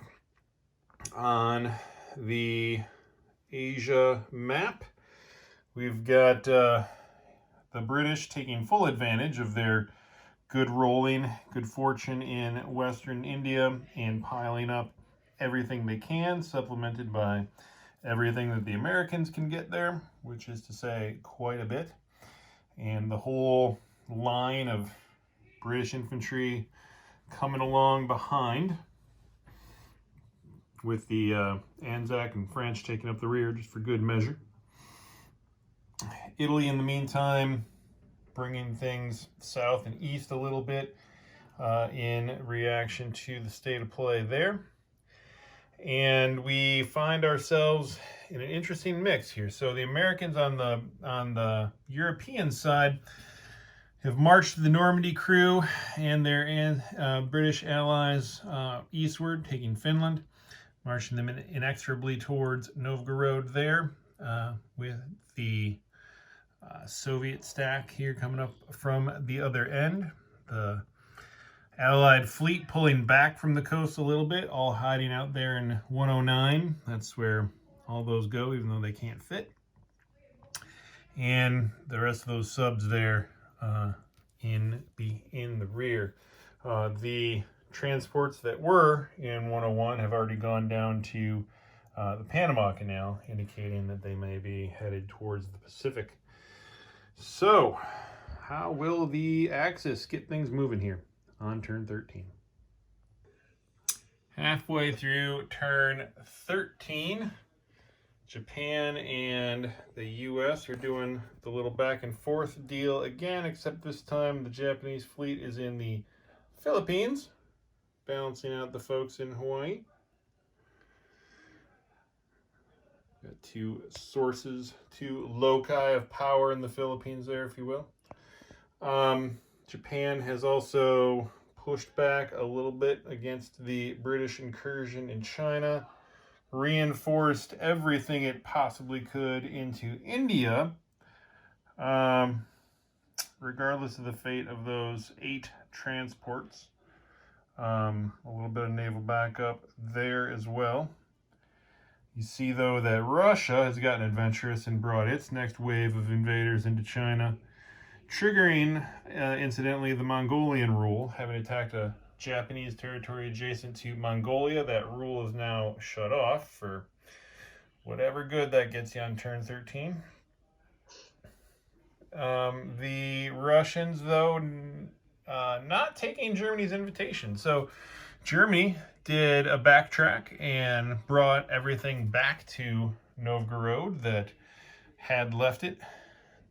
Decided to put up a fight there after all, and started to migrate some folks eastward to support that effort, while the Russians, however, maintain a defensive stack in Smolensk, but moving most of its offensive capability down to Bryansk. So, mysterious. So that's how the Allies are set up. On the rest of turn 13, we'll see what the overarching strategy is to support that move. And at the beginning of turn 14, we have the Americans continuing to pile up in the Hawaiian Sea Zone, having moved all their subs over there, built a couple transports back there this turn, cleaned up the line islands where the Japanese had stolen their bonus. And they're getting a little bit more aggressive here in the Pacific. Cleaned out the blocker, moved some nasty subs down to Australia and New Zealand, pre-positioning perhaps. The British have intruded further into Japanese space by wiping out the pleasant little navy that had been in Malaya. Unprovoked attack on those peaceful ships, while piling up everything it can possibly get to Western India, recombining its air force into 11 planes now, 3 tacks, and 3 more tacks having been built in Persia. Everything possible being piled up there for no good reason, to be sure. Got recombining the British folks here in China, having eaten up quite a bit of Japan's strategic depth in China, and now knocking on the door of its originally held territories. So full court press from all 3 allies now on the Japanese Empire, and Japanese are starting to feel the squeeze. Over here on the Italian side of the board, that's a bit optimistic, but the European side anyway, the Italians are starting to flex a little bit. They've only got teeny tiny little muscles, but they're starting to flex them, and starting to actually accomplish something. They jutted out and took these little Mediterranean islands for the little bonus that it gives them under our house rules. The British starting to take notice here and turtle up in Jordan, while we saw the Russians back there, but the Allies up north have made feelers into Vyborg and Karelia, but the Americans, having felt the unwelcome squeeze from all of the German bombers here built up in striking range, decided to withdraw their fleet all the way back here to 102, and why not? For good measure, building 2 more aircraft carriers, which, of course, are empty at the moment, but are unlikely to stay that way for very long. So, how will the Axis keep things moving here? Turn 14. Halfway now through turn 14. The Japanese have made landing in Amur and cleaned up their strategic perimeter a little bit in China. Of course, it's been reinforced even further by the Russians, so Allies continuing to build up their offensive capability in China, while at the same time Japan has spent this turn beefing up its defensive capability in Asia, going all in on defending those strategic positions. So all of the aircraft from the fleet have now landed in Guangxi in the airbase there, along with all the bombers that could reach. We built 5 planes in India, the max defensive build against this onslaught in West India. Built up what we could for a second strike capability, while at the same time the UK and the Allies here doing the reverse of the move that Japan did in order to climb its way up the ladder, which is choking me economically with all these dang subs. Lost 9 IPCs this turn to convoys, so that is a big chunk of money.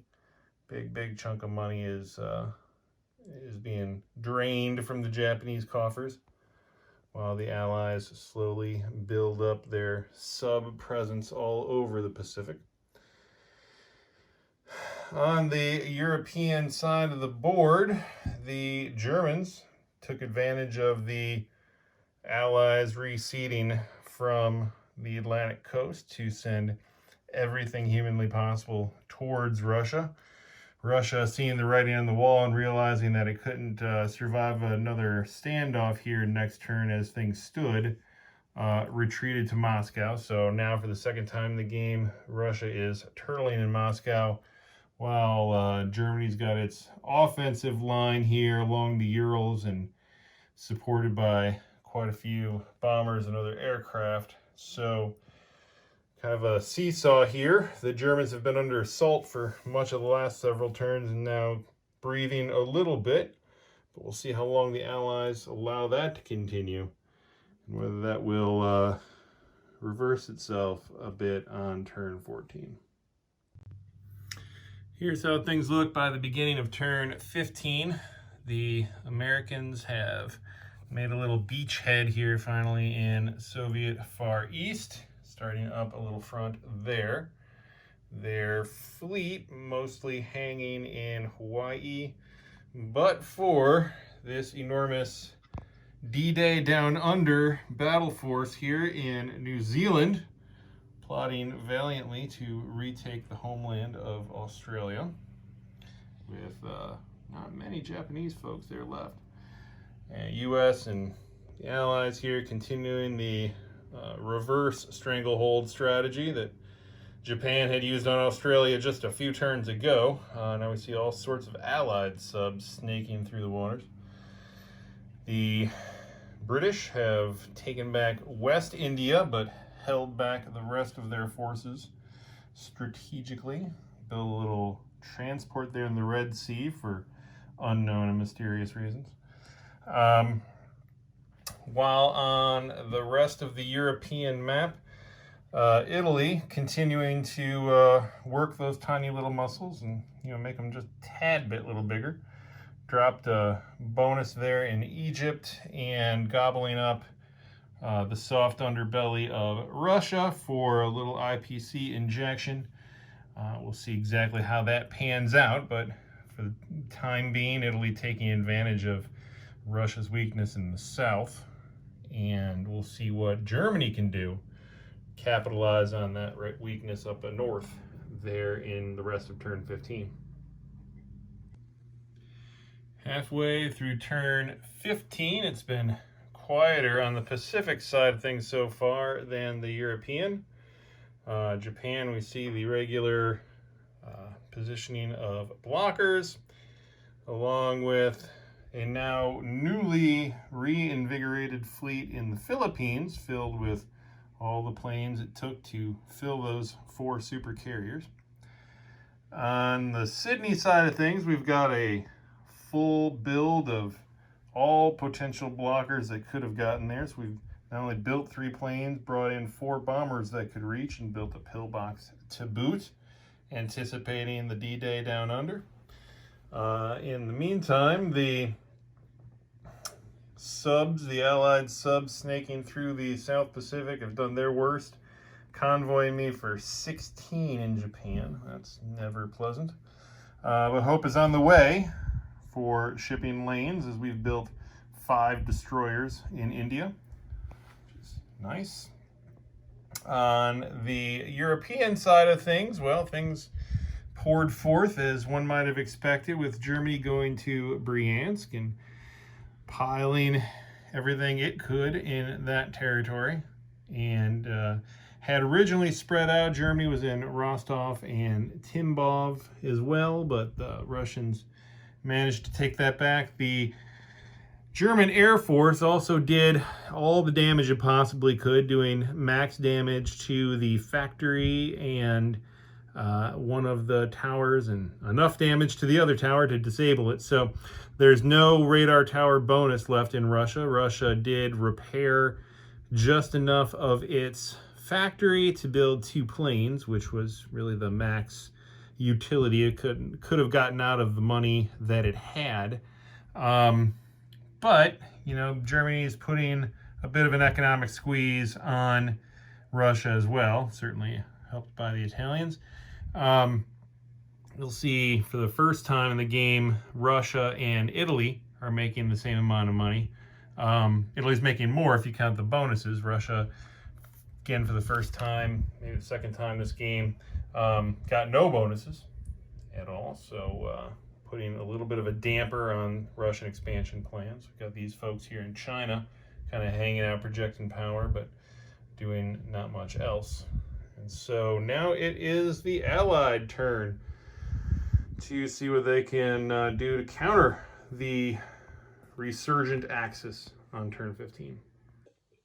So we've reached the beginning of turn 16, and for once this was a devastatingly bad turn for the Japanese. So Japan pulled a desperation move, right? It's being pulled in a lot of directions right now, which means it hasn't been able to purchase all of the units it wants to in every theater, so it skimped a bit on Australia. But when the U.S. threatened to pull D-Day down under, Japan had originally thought it would give up on Sydney, but I determined that if I poured all the money I could into building planes, and the only units on the board that could reach there, which were the 4 Strat bombers in Quichao, that gave me 75% odds of winning the battle. So that I thought was good enough to hold off the Americans. And alas, it was not.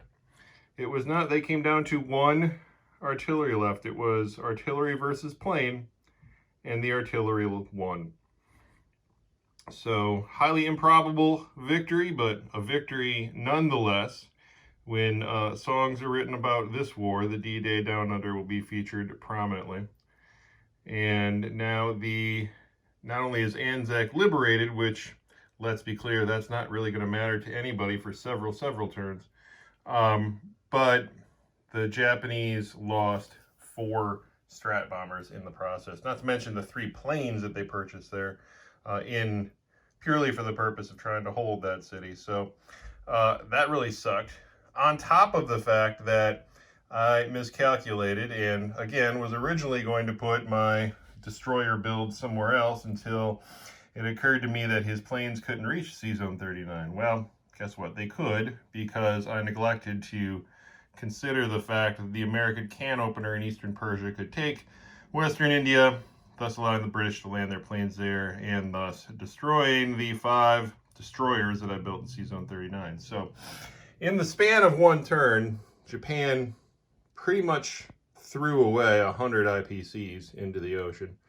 And that really sets back the momentum that it has really been building over the last 15 turns. As a result, you see this infection of Allied subs flare up all over the Southern Pacific. I ran out of convoy markers. That's how bad it's gotten. And the Japanese are down to 1 destroyer, so that hurts. Not to mention the fact that the Americans, now with their pretty little bombers, have taken out not only the Japanese blocker, but also the guy that was going to replace the blocker next turn. So requires me to do some things with my Navy that I would have rather not done. And with the Americans creeping along the Russian coast there too, they are intruding more into Japanese space than I would like them to be. Down here in India, there's a big old conflagration here, build up along the border. And in the European side of things, we have, little surprise, the American fleet building itself up in C-Zone 91, supplemented by the British. And again, a plague of subs all through the Mediterranean.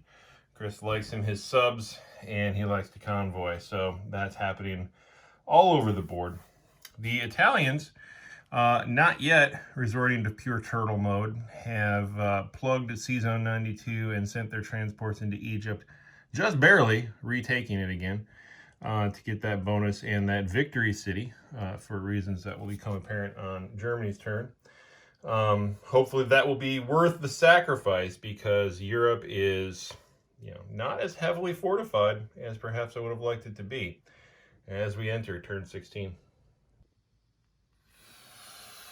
As we reach halfway through turn 16, we see the Japanese have gone back to C-Zone 6 as we knew they would, re-equipped themselves with some destroyers, stopping to knock off a convoy zone along the way, 1 out of many, We're resorting to our centers of power here on the Asian coast, as the Allies have driven us all the way back there, while at the same time beefing up some tank capability in India.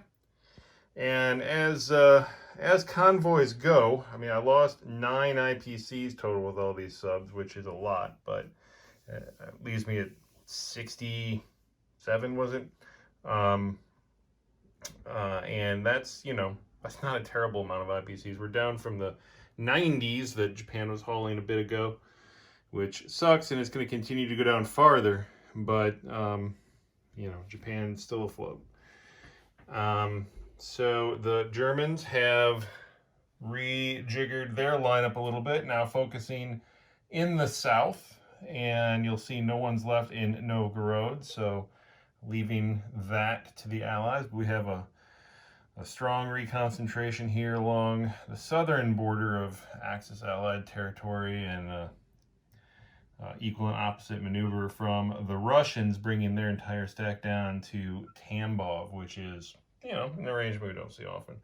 So now we're just waiting to see what the Allies do with the rest of turn 16. Beginning of turn 17, the Americans have actually gone somewhere else this time. They've swung their whole fleet down to Queensland, begun the slow liberation of the Australian continent, while they continue to plague the ocean with subs. Japan has, as it must do, swung its fleet up to Sea Zone 6, put up a valiant defense in Manchuria with 1 infantry taking out the 2 invading Americans, so slowed that roll a little bit, which was nice. The buildup in China has persuaded the Allies to stay put in Hopei, also nice. And the British, realizing what's coming and what threat the Japanese and Germans pose now in the Middle East, has started to congregate there in Persia, eastern Persia. So the British actually did something new this time, which was attacking, and actually using that Air Force in Moscow to good effect. You'll see that they've lost a couple planes, but were able to take out the mechs, the Italian mechs in the Ukraine, and all 4 German armor there in Volgograd, and did that for the Russians just with their planes. So sacrificed a few planes, but took away the forward capability that the Axis had to plow down in a couple different directions. So the Italians, in a bold move, sent 2 planes to the Caucasus to kind of do the same game back, and took out that 1 infantry that had been placed as a blocker in the Caucasus, and as a valiant kind of outro from life for those 2 planes, but cleared the way for Germans to do whatever they might want to do there in the Middle East, which is fun, and really that was only made possible by the fact that the Americans actually reduced the number of transports they have in theater here, 91. Biding their time, of course, because they've built quite a few more land units, 20 more something land units, back in the eastern and central U.S. with the transports to bring them. So, as Chris likes to do, he takes his time, but when he pulls off an attack, he likes to have overwhelming force. And there is an awful lot of force headed to Sea Zone 91. So, Axis need to spend turn 17 getting ready for that. Halfway through turn 17, not a lot has changed in the Pacific. Japan has picked off a few things here and there, reinforced Korea, and has moved its fleet south to match the American movement, reinforcing some of its empty carriers, so they're now up to full strength, and rooting out subs 1 at a time. There's been a bit of a repositioning here, bringing up some units up to the northeast here into China, while continuing to build down south, building some subs there as well.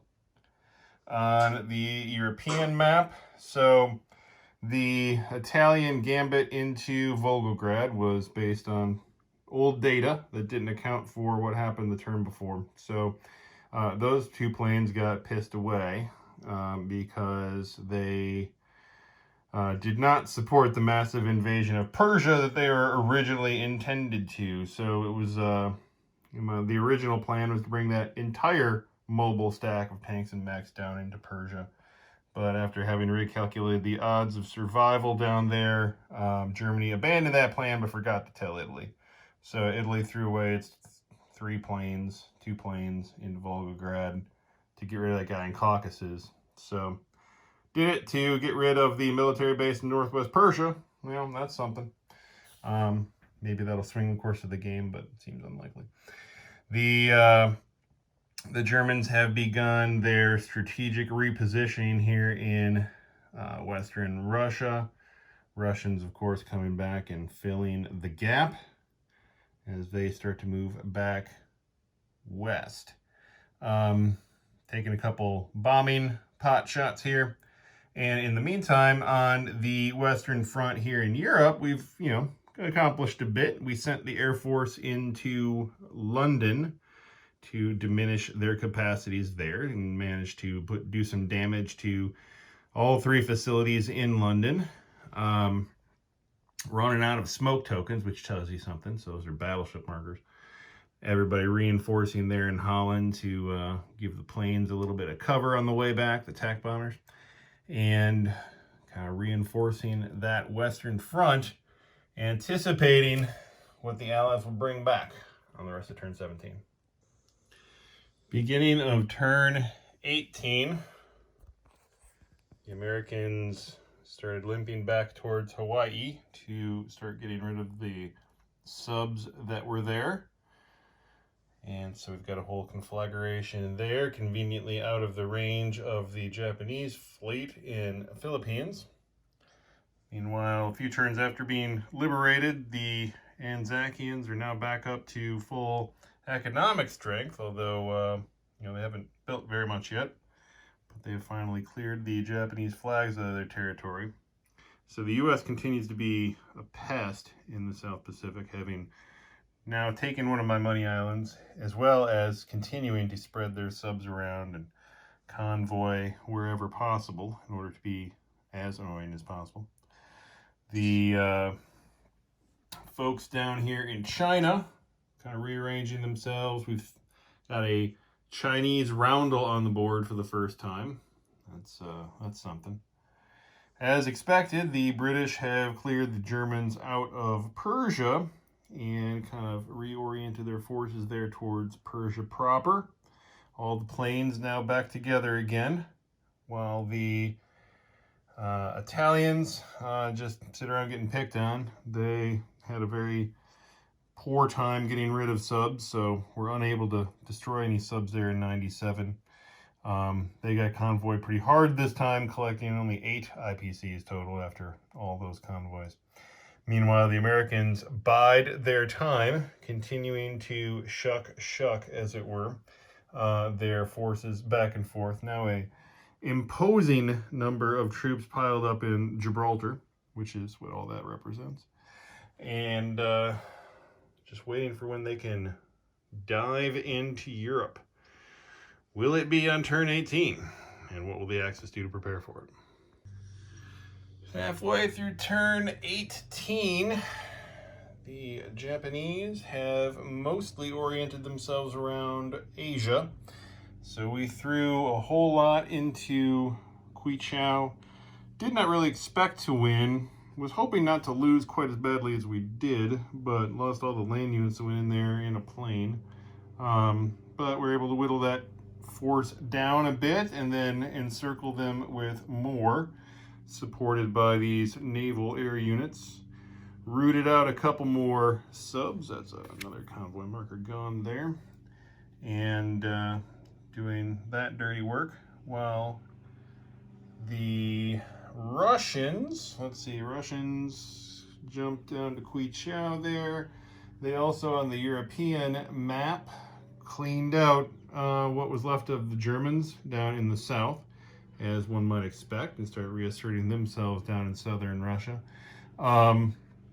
Major strategic move of the turn, anyway, such as it is Germany reorienting themselves this way along the northern axis and buying more aircraft to support their various exploits. So, what are the Allies going to do with that on turn 18? Well, as we reach turn 19, things start to get interesting. Americans here in the Pacific kind of just hang out in Hawaii again, and not a lot happening on the Asian front. Folks pulling back. But the British and Americans in the European map have finally sprung their trap, doing their neutral crush, both here in the Middle East and, as you may expect, in Spain. There are now 40-odd infantry from the U.S. alone in Spain, plus their artillery and tanks. And so now Germany is feeling a major pinch as we roll into turn 19. Halfway through turn 19, the Japanese have set up some blockers, finally rid themselves of the American sub-infestation, and gone hard into India, pulling back just about everything that they could out of China and onto the Indian front.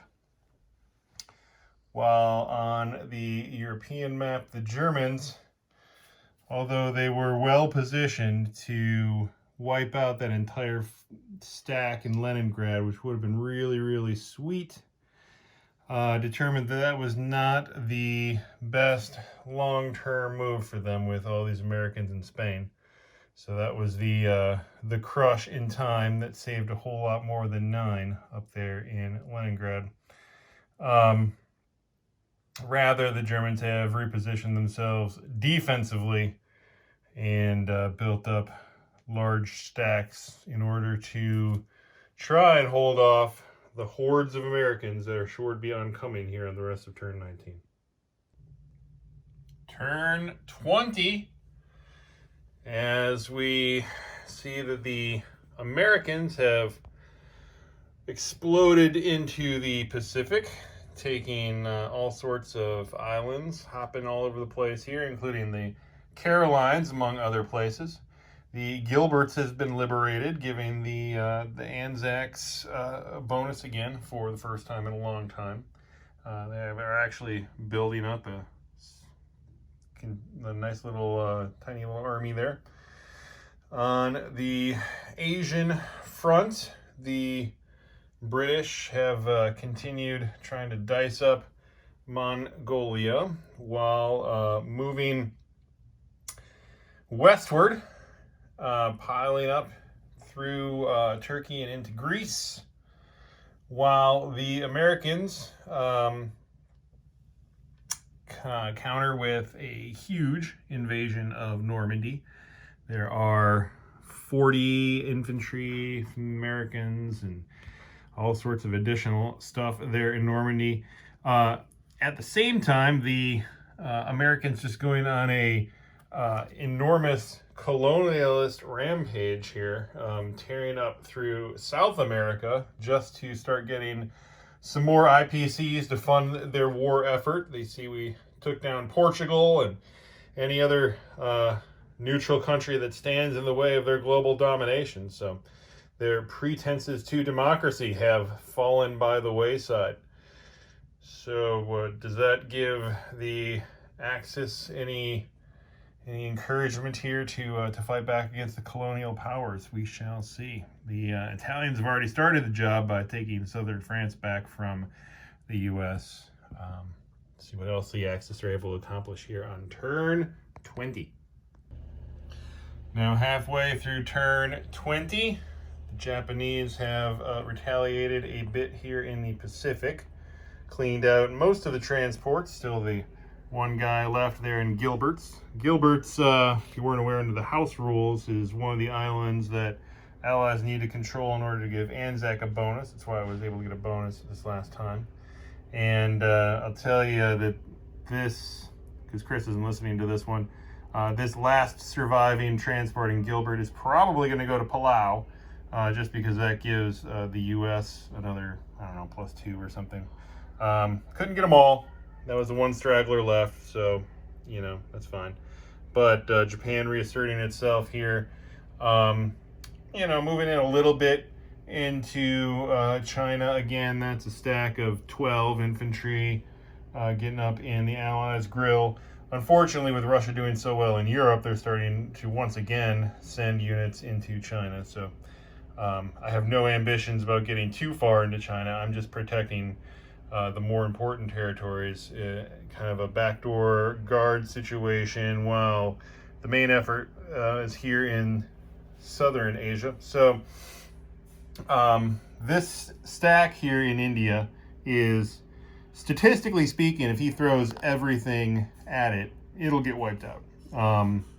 Not overwhelmingly. It's a pretty even split on the odds, but he's a little bit got a little bit of an edge to wipe that out.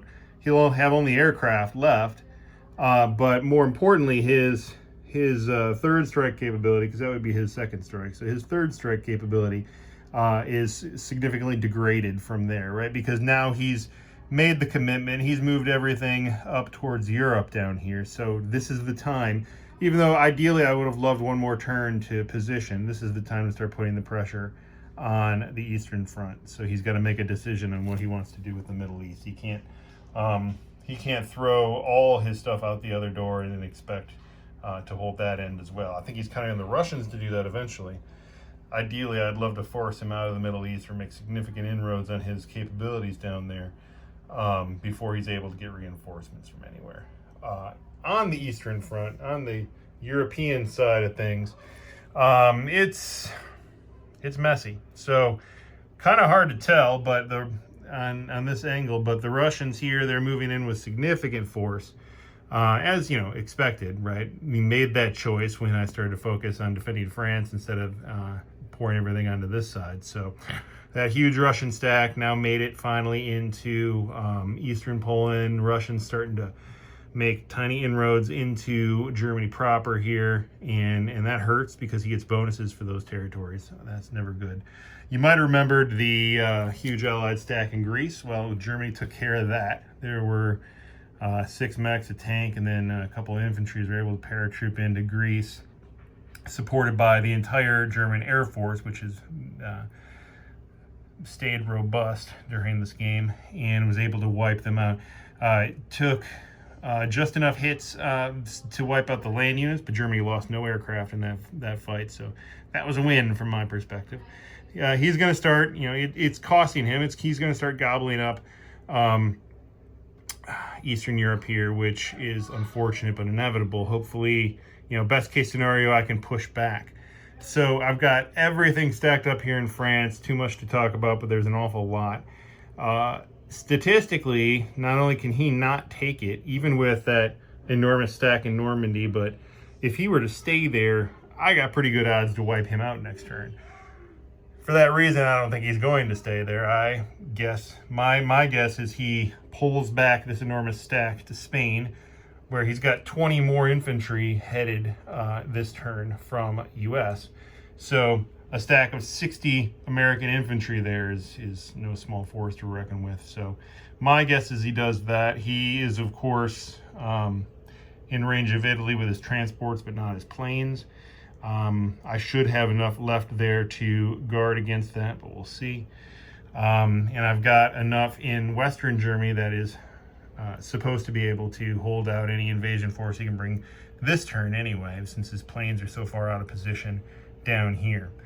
They're there, of course, because A, they couldn't land in Normandy, and B, even if he could have put them in Spain or somewhere else, he's trying to protect that fleet from my Air Force. So Germany's still projecting a bit of power here. That's nice, but its ability to do that is degrading. So we'll see what happens the rest of turn 20. As we reach the beginning of turn 21, the Americans have brought their fleet up to sea zone 16. Honestly, not because they're going to do anything consequential. Look, they only have 2 planes left on these carriers. The other ones moved, as you'll see, all the way to Central America because they're just going all in on Germany.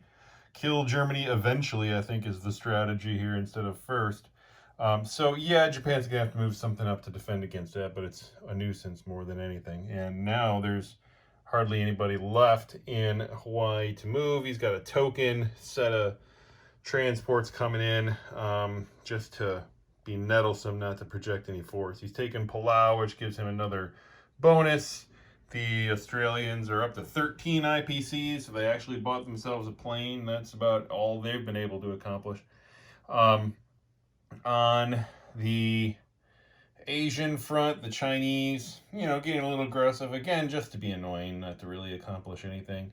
The British in the Middle East have responded to Japan's aggression by pulling everything back. And since Chris isn't listening to me shoot this video right now, I can say that's exactly why we did it. It's really too little too late, maybe. Because I honestly think that the Axis are in decline at this point. We're doing everything we can to keep them afloat. But right now, the best thing that Japan can do is keep the UK occupied, so that Germany only has to deal with these enormous stacks from both the US and Russia, instead of a British stack on top of it. So we're doing what we can on that. And the UK certainly is putting everything they can into the Middle East, as they have the whole game. This is 13 planes and 6 tacks, on top of a whole mess of infantry and artillery as well. So that's what they've accomplished. You see they're even pulling subs back from Italy, pulling these transports down for some reason, all to take care of Japan. Meanwhile, the US pulled their enormous stack back just because the Germans were actually capable of annihilating it last turn, if they had stayed in range. So they didn't. That's a stack of 50 infantry, 50, on top of everything else that's there in Spain. So they'll be coming back real quick. Let's see how the Axis to get ready for it. Halfway through turn 21, as they needed to, the Japanese brought the defensive fleet up here to Japan. I actually thought about splitting that fleet, sending half to go liberate the Carolines, but decided to play it safe and just build up and do this one step at a time. Definitely holding off the Americans, and then increasing my transport capacity to come down later, or do whatever else I need to do with that.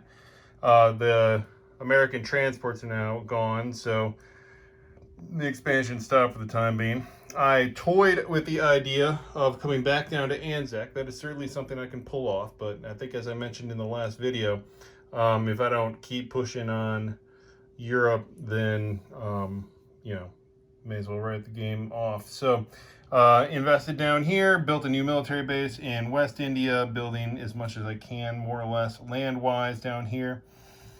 Through all my mobile units, the tanks and mechs and such, in Afghanistan, and then holding off Eastern Persia as well.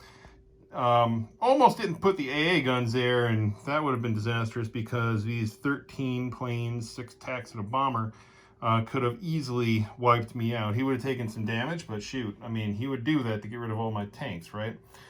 So with this distribution of AA guns and planes, I think I've got both territories safe now from annihilation by the air.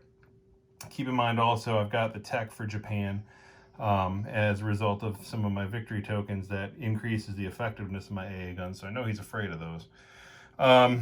Did a little cutesy thing here. Instead of going down to Australia, I shot these transports down to liberate the Mozambicans, activate those guys, and cause some headaches for him in Africa. It's really all it's going to be, is a headache, right? He's got 2 empty transports there, nothing he can do. He builds 3 planes in South Africa. I can still take them with what's there. So, I've got the threat of expansion. These guys, these planes can't necessarily reach in order to get rid of that anytime soon. So, we'll see, but I mean, it's not going to change the course of the game.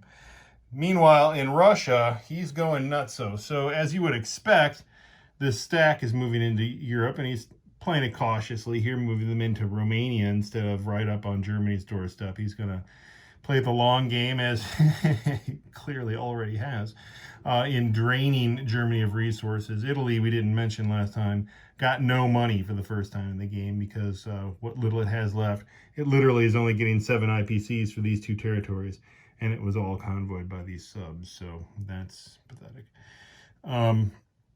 So the Russians taking their time inching in on Europe, while meanwhile sending almost all of its builds, these mechs, infantries, and literally all of its air force to Novosibirsk, moving them into China to fight off Japan. I think what he's thinking here, and having moved these guys down as well, is putting as much pressure on Japan in China as he can to relieve the pressure on the Middle East. You know, that tells me my strategy is working because I want him to feel pressure in the Middle East. Meanwhile, Germany didn't do much, took back these 2 territories as it must to keep those American planes from landing there, and built up a lot of guys in the tank. So we'll see what the Allies do to continue squeezing me on the rest of turn 21. By the end of turn 22, things are really starting to shape up for the Allies. As one might have expected, the Americans dropped a bomb and then went back home to Hawaii.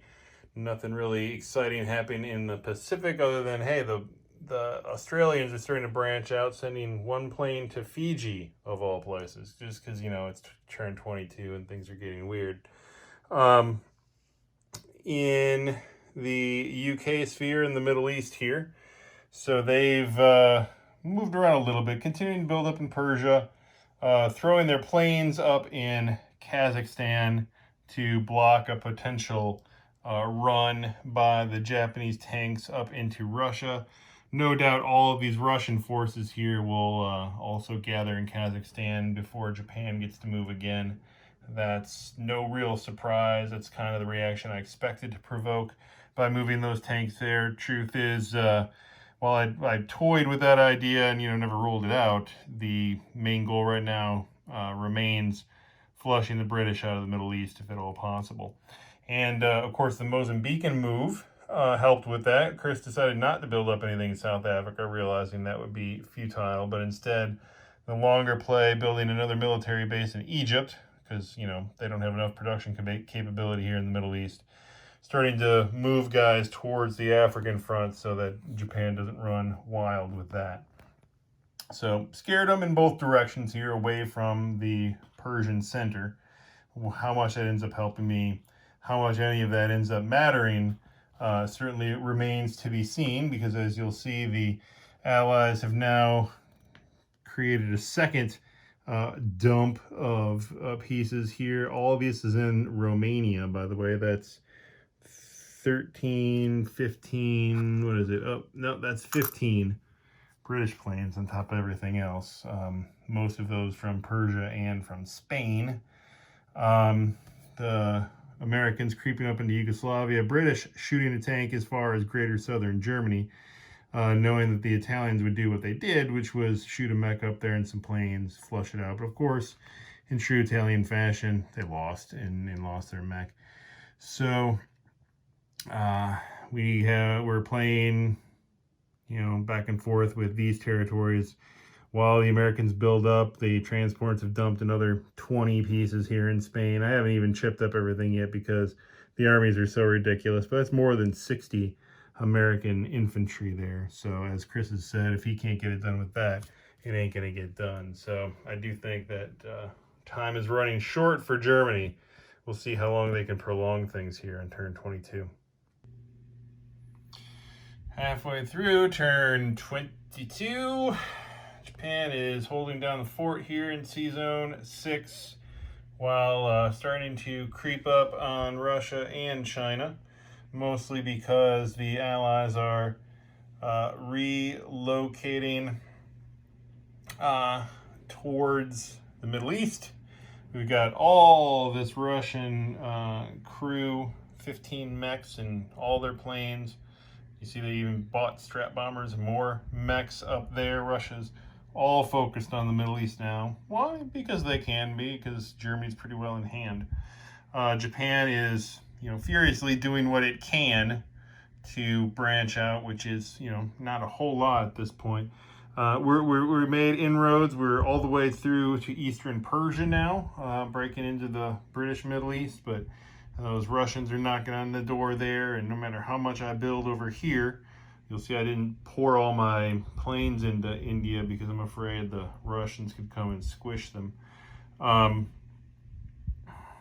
matter how much I pour into there, it's it's not going to get me close enough to Germany, I don't think, to make a difference. Now you see you got measles popping up all over down on the bottom of Africa. It looks like all those Japanese flags. We are gobbling up UK income that way, which of course is the entire point.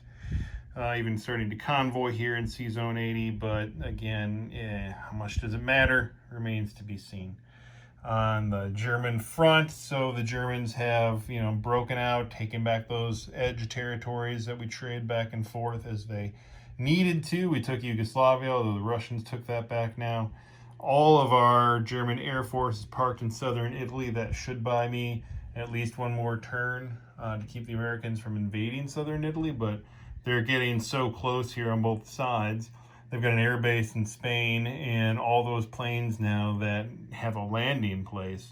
So it's really questionable. Yeah, it's really questionable whether Italy's going to last one more turn. He may even go buck wild and try and take it this turn. Odds are against him, but it's just not looking good for Germany. How long can we hold out? Turn 22 will tell. Well, here it is, turn 23. The Anzakians have a whole supply chain going now, sending planes to Fiji and then to the U.S. carriers. We've got buildup in the Pacific again, just to keep Japan occupied. That's 5 fighters sitting in the western U.S. here to replenish these empty carriers. The subs, 5 subs down here, no doubt about to launch into a second wave of convoying here, really because I skimped on buying naval units because I wanted to focus on the ground war. So speaking of that ground war, here we are. You remember all those Japanese guys in East Persia that are not there anymore. Well, we thought we could hold that one. The odds were in our favor. I don't know, may have to revisit to see if I calculated those correctly or if they just, you know, happened to go poorly. It wouldn't be the first time that Axis rolled terribly in this game.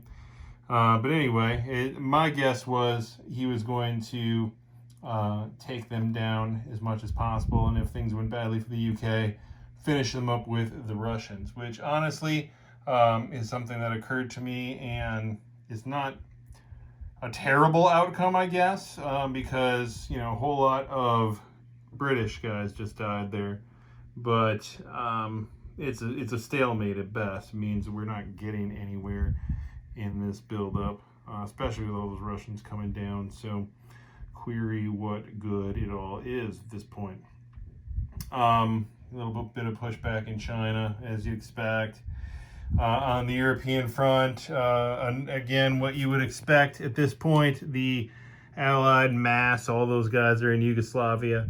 Can't physically fit them all right now, whereas the Americans moved their whole mess into southern France and very unfortunately reinforced by the British Air Force here, which is going to make it very difficult for me to take that. Of course, this is why the British brought their planes up to Romania last time, was to reinforce the Americans down here. These 10 guys in Normandy hopped over from the UK. These transports appear to be unguarded, but not even sure he cares at this point. There is, of course, for good measure, another wave coming from the US, and he bought all AA guns here in Spain this time around. So the noose is tightening on Germany as we eke into turn 23. Well, that's all, folks. We reached the beginning of turn 24 and have decided, after some contemplation, that the Axis have no runway left. So This stack here in southern France, would have been eliminated. Even though there were 62 guys, 22 tanks, 16 artillery. Germany still would have been able to wipe that out had it not been for the British planes. Chris and I have had some conversation here. Allies very intentionally playing the long game with that, not pushing into Europe until they were able to combine those multinational forces to prevent them. Apparently, Chris says that move in Greece, where we wiped out those British folks in Greece, caught them by surprise, how we were able to project the Air Force that hard and wipe out that many. So really, cautioned him to be conservative there, building up, pouring all those American units time after time into Spain, into the point where they just couldn't be defeated. We talked about how the German use of bombers and the Air Force in general really prolonged the game for Germany, really worked well in Germany's favor this time around. These radar towers that are part of our local rules, added a nice little flavor there, deterring some of the strategic bombs and making them a little bit more costly. We really like how our house rules are shaping up. They take the best insights from around the internet and I think add nuance to the game. And we've revised them time and again each time we play. And we're going to revise them a little bit this time too, just to add some further nuance. Like, for example, here in Ukraine, you see, we've been playing with factories degrading one turn all the way down to 0 every time they switch hands. We think we're going to replace that with damage markers. Yeah, the in-game justification is that the retreating forces would, scuttle industrial capacity rather than give it to the conquerors. That's all well and good. The initial motivation was because it made it too powerful for the Axis to come in, take over a factory, and then start churning out new units to that same factory. We think we're going to put damage that can be healed or not, and damage that can be inflicted by both sides, right? So the Allies retaking the factories don't necessarily get equal capacity either.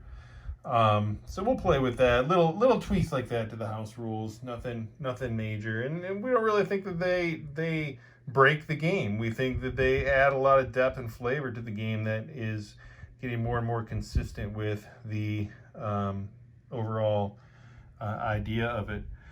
These military bases are another one, and they really add a lot of production capacity in places where they wouldn't otherwise be, and the UK used that to great effect here in the Middle East this time around.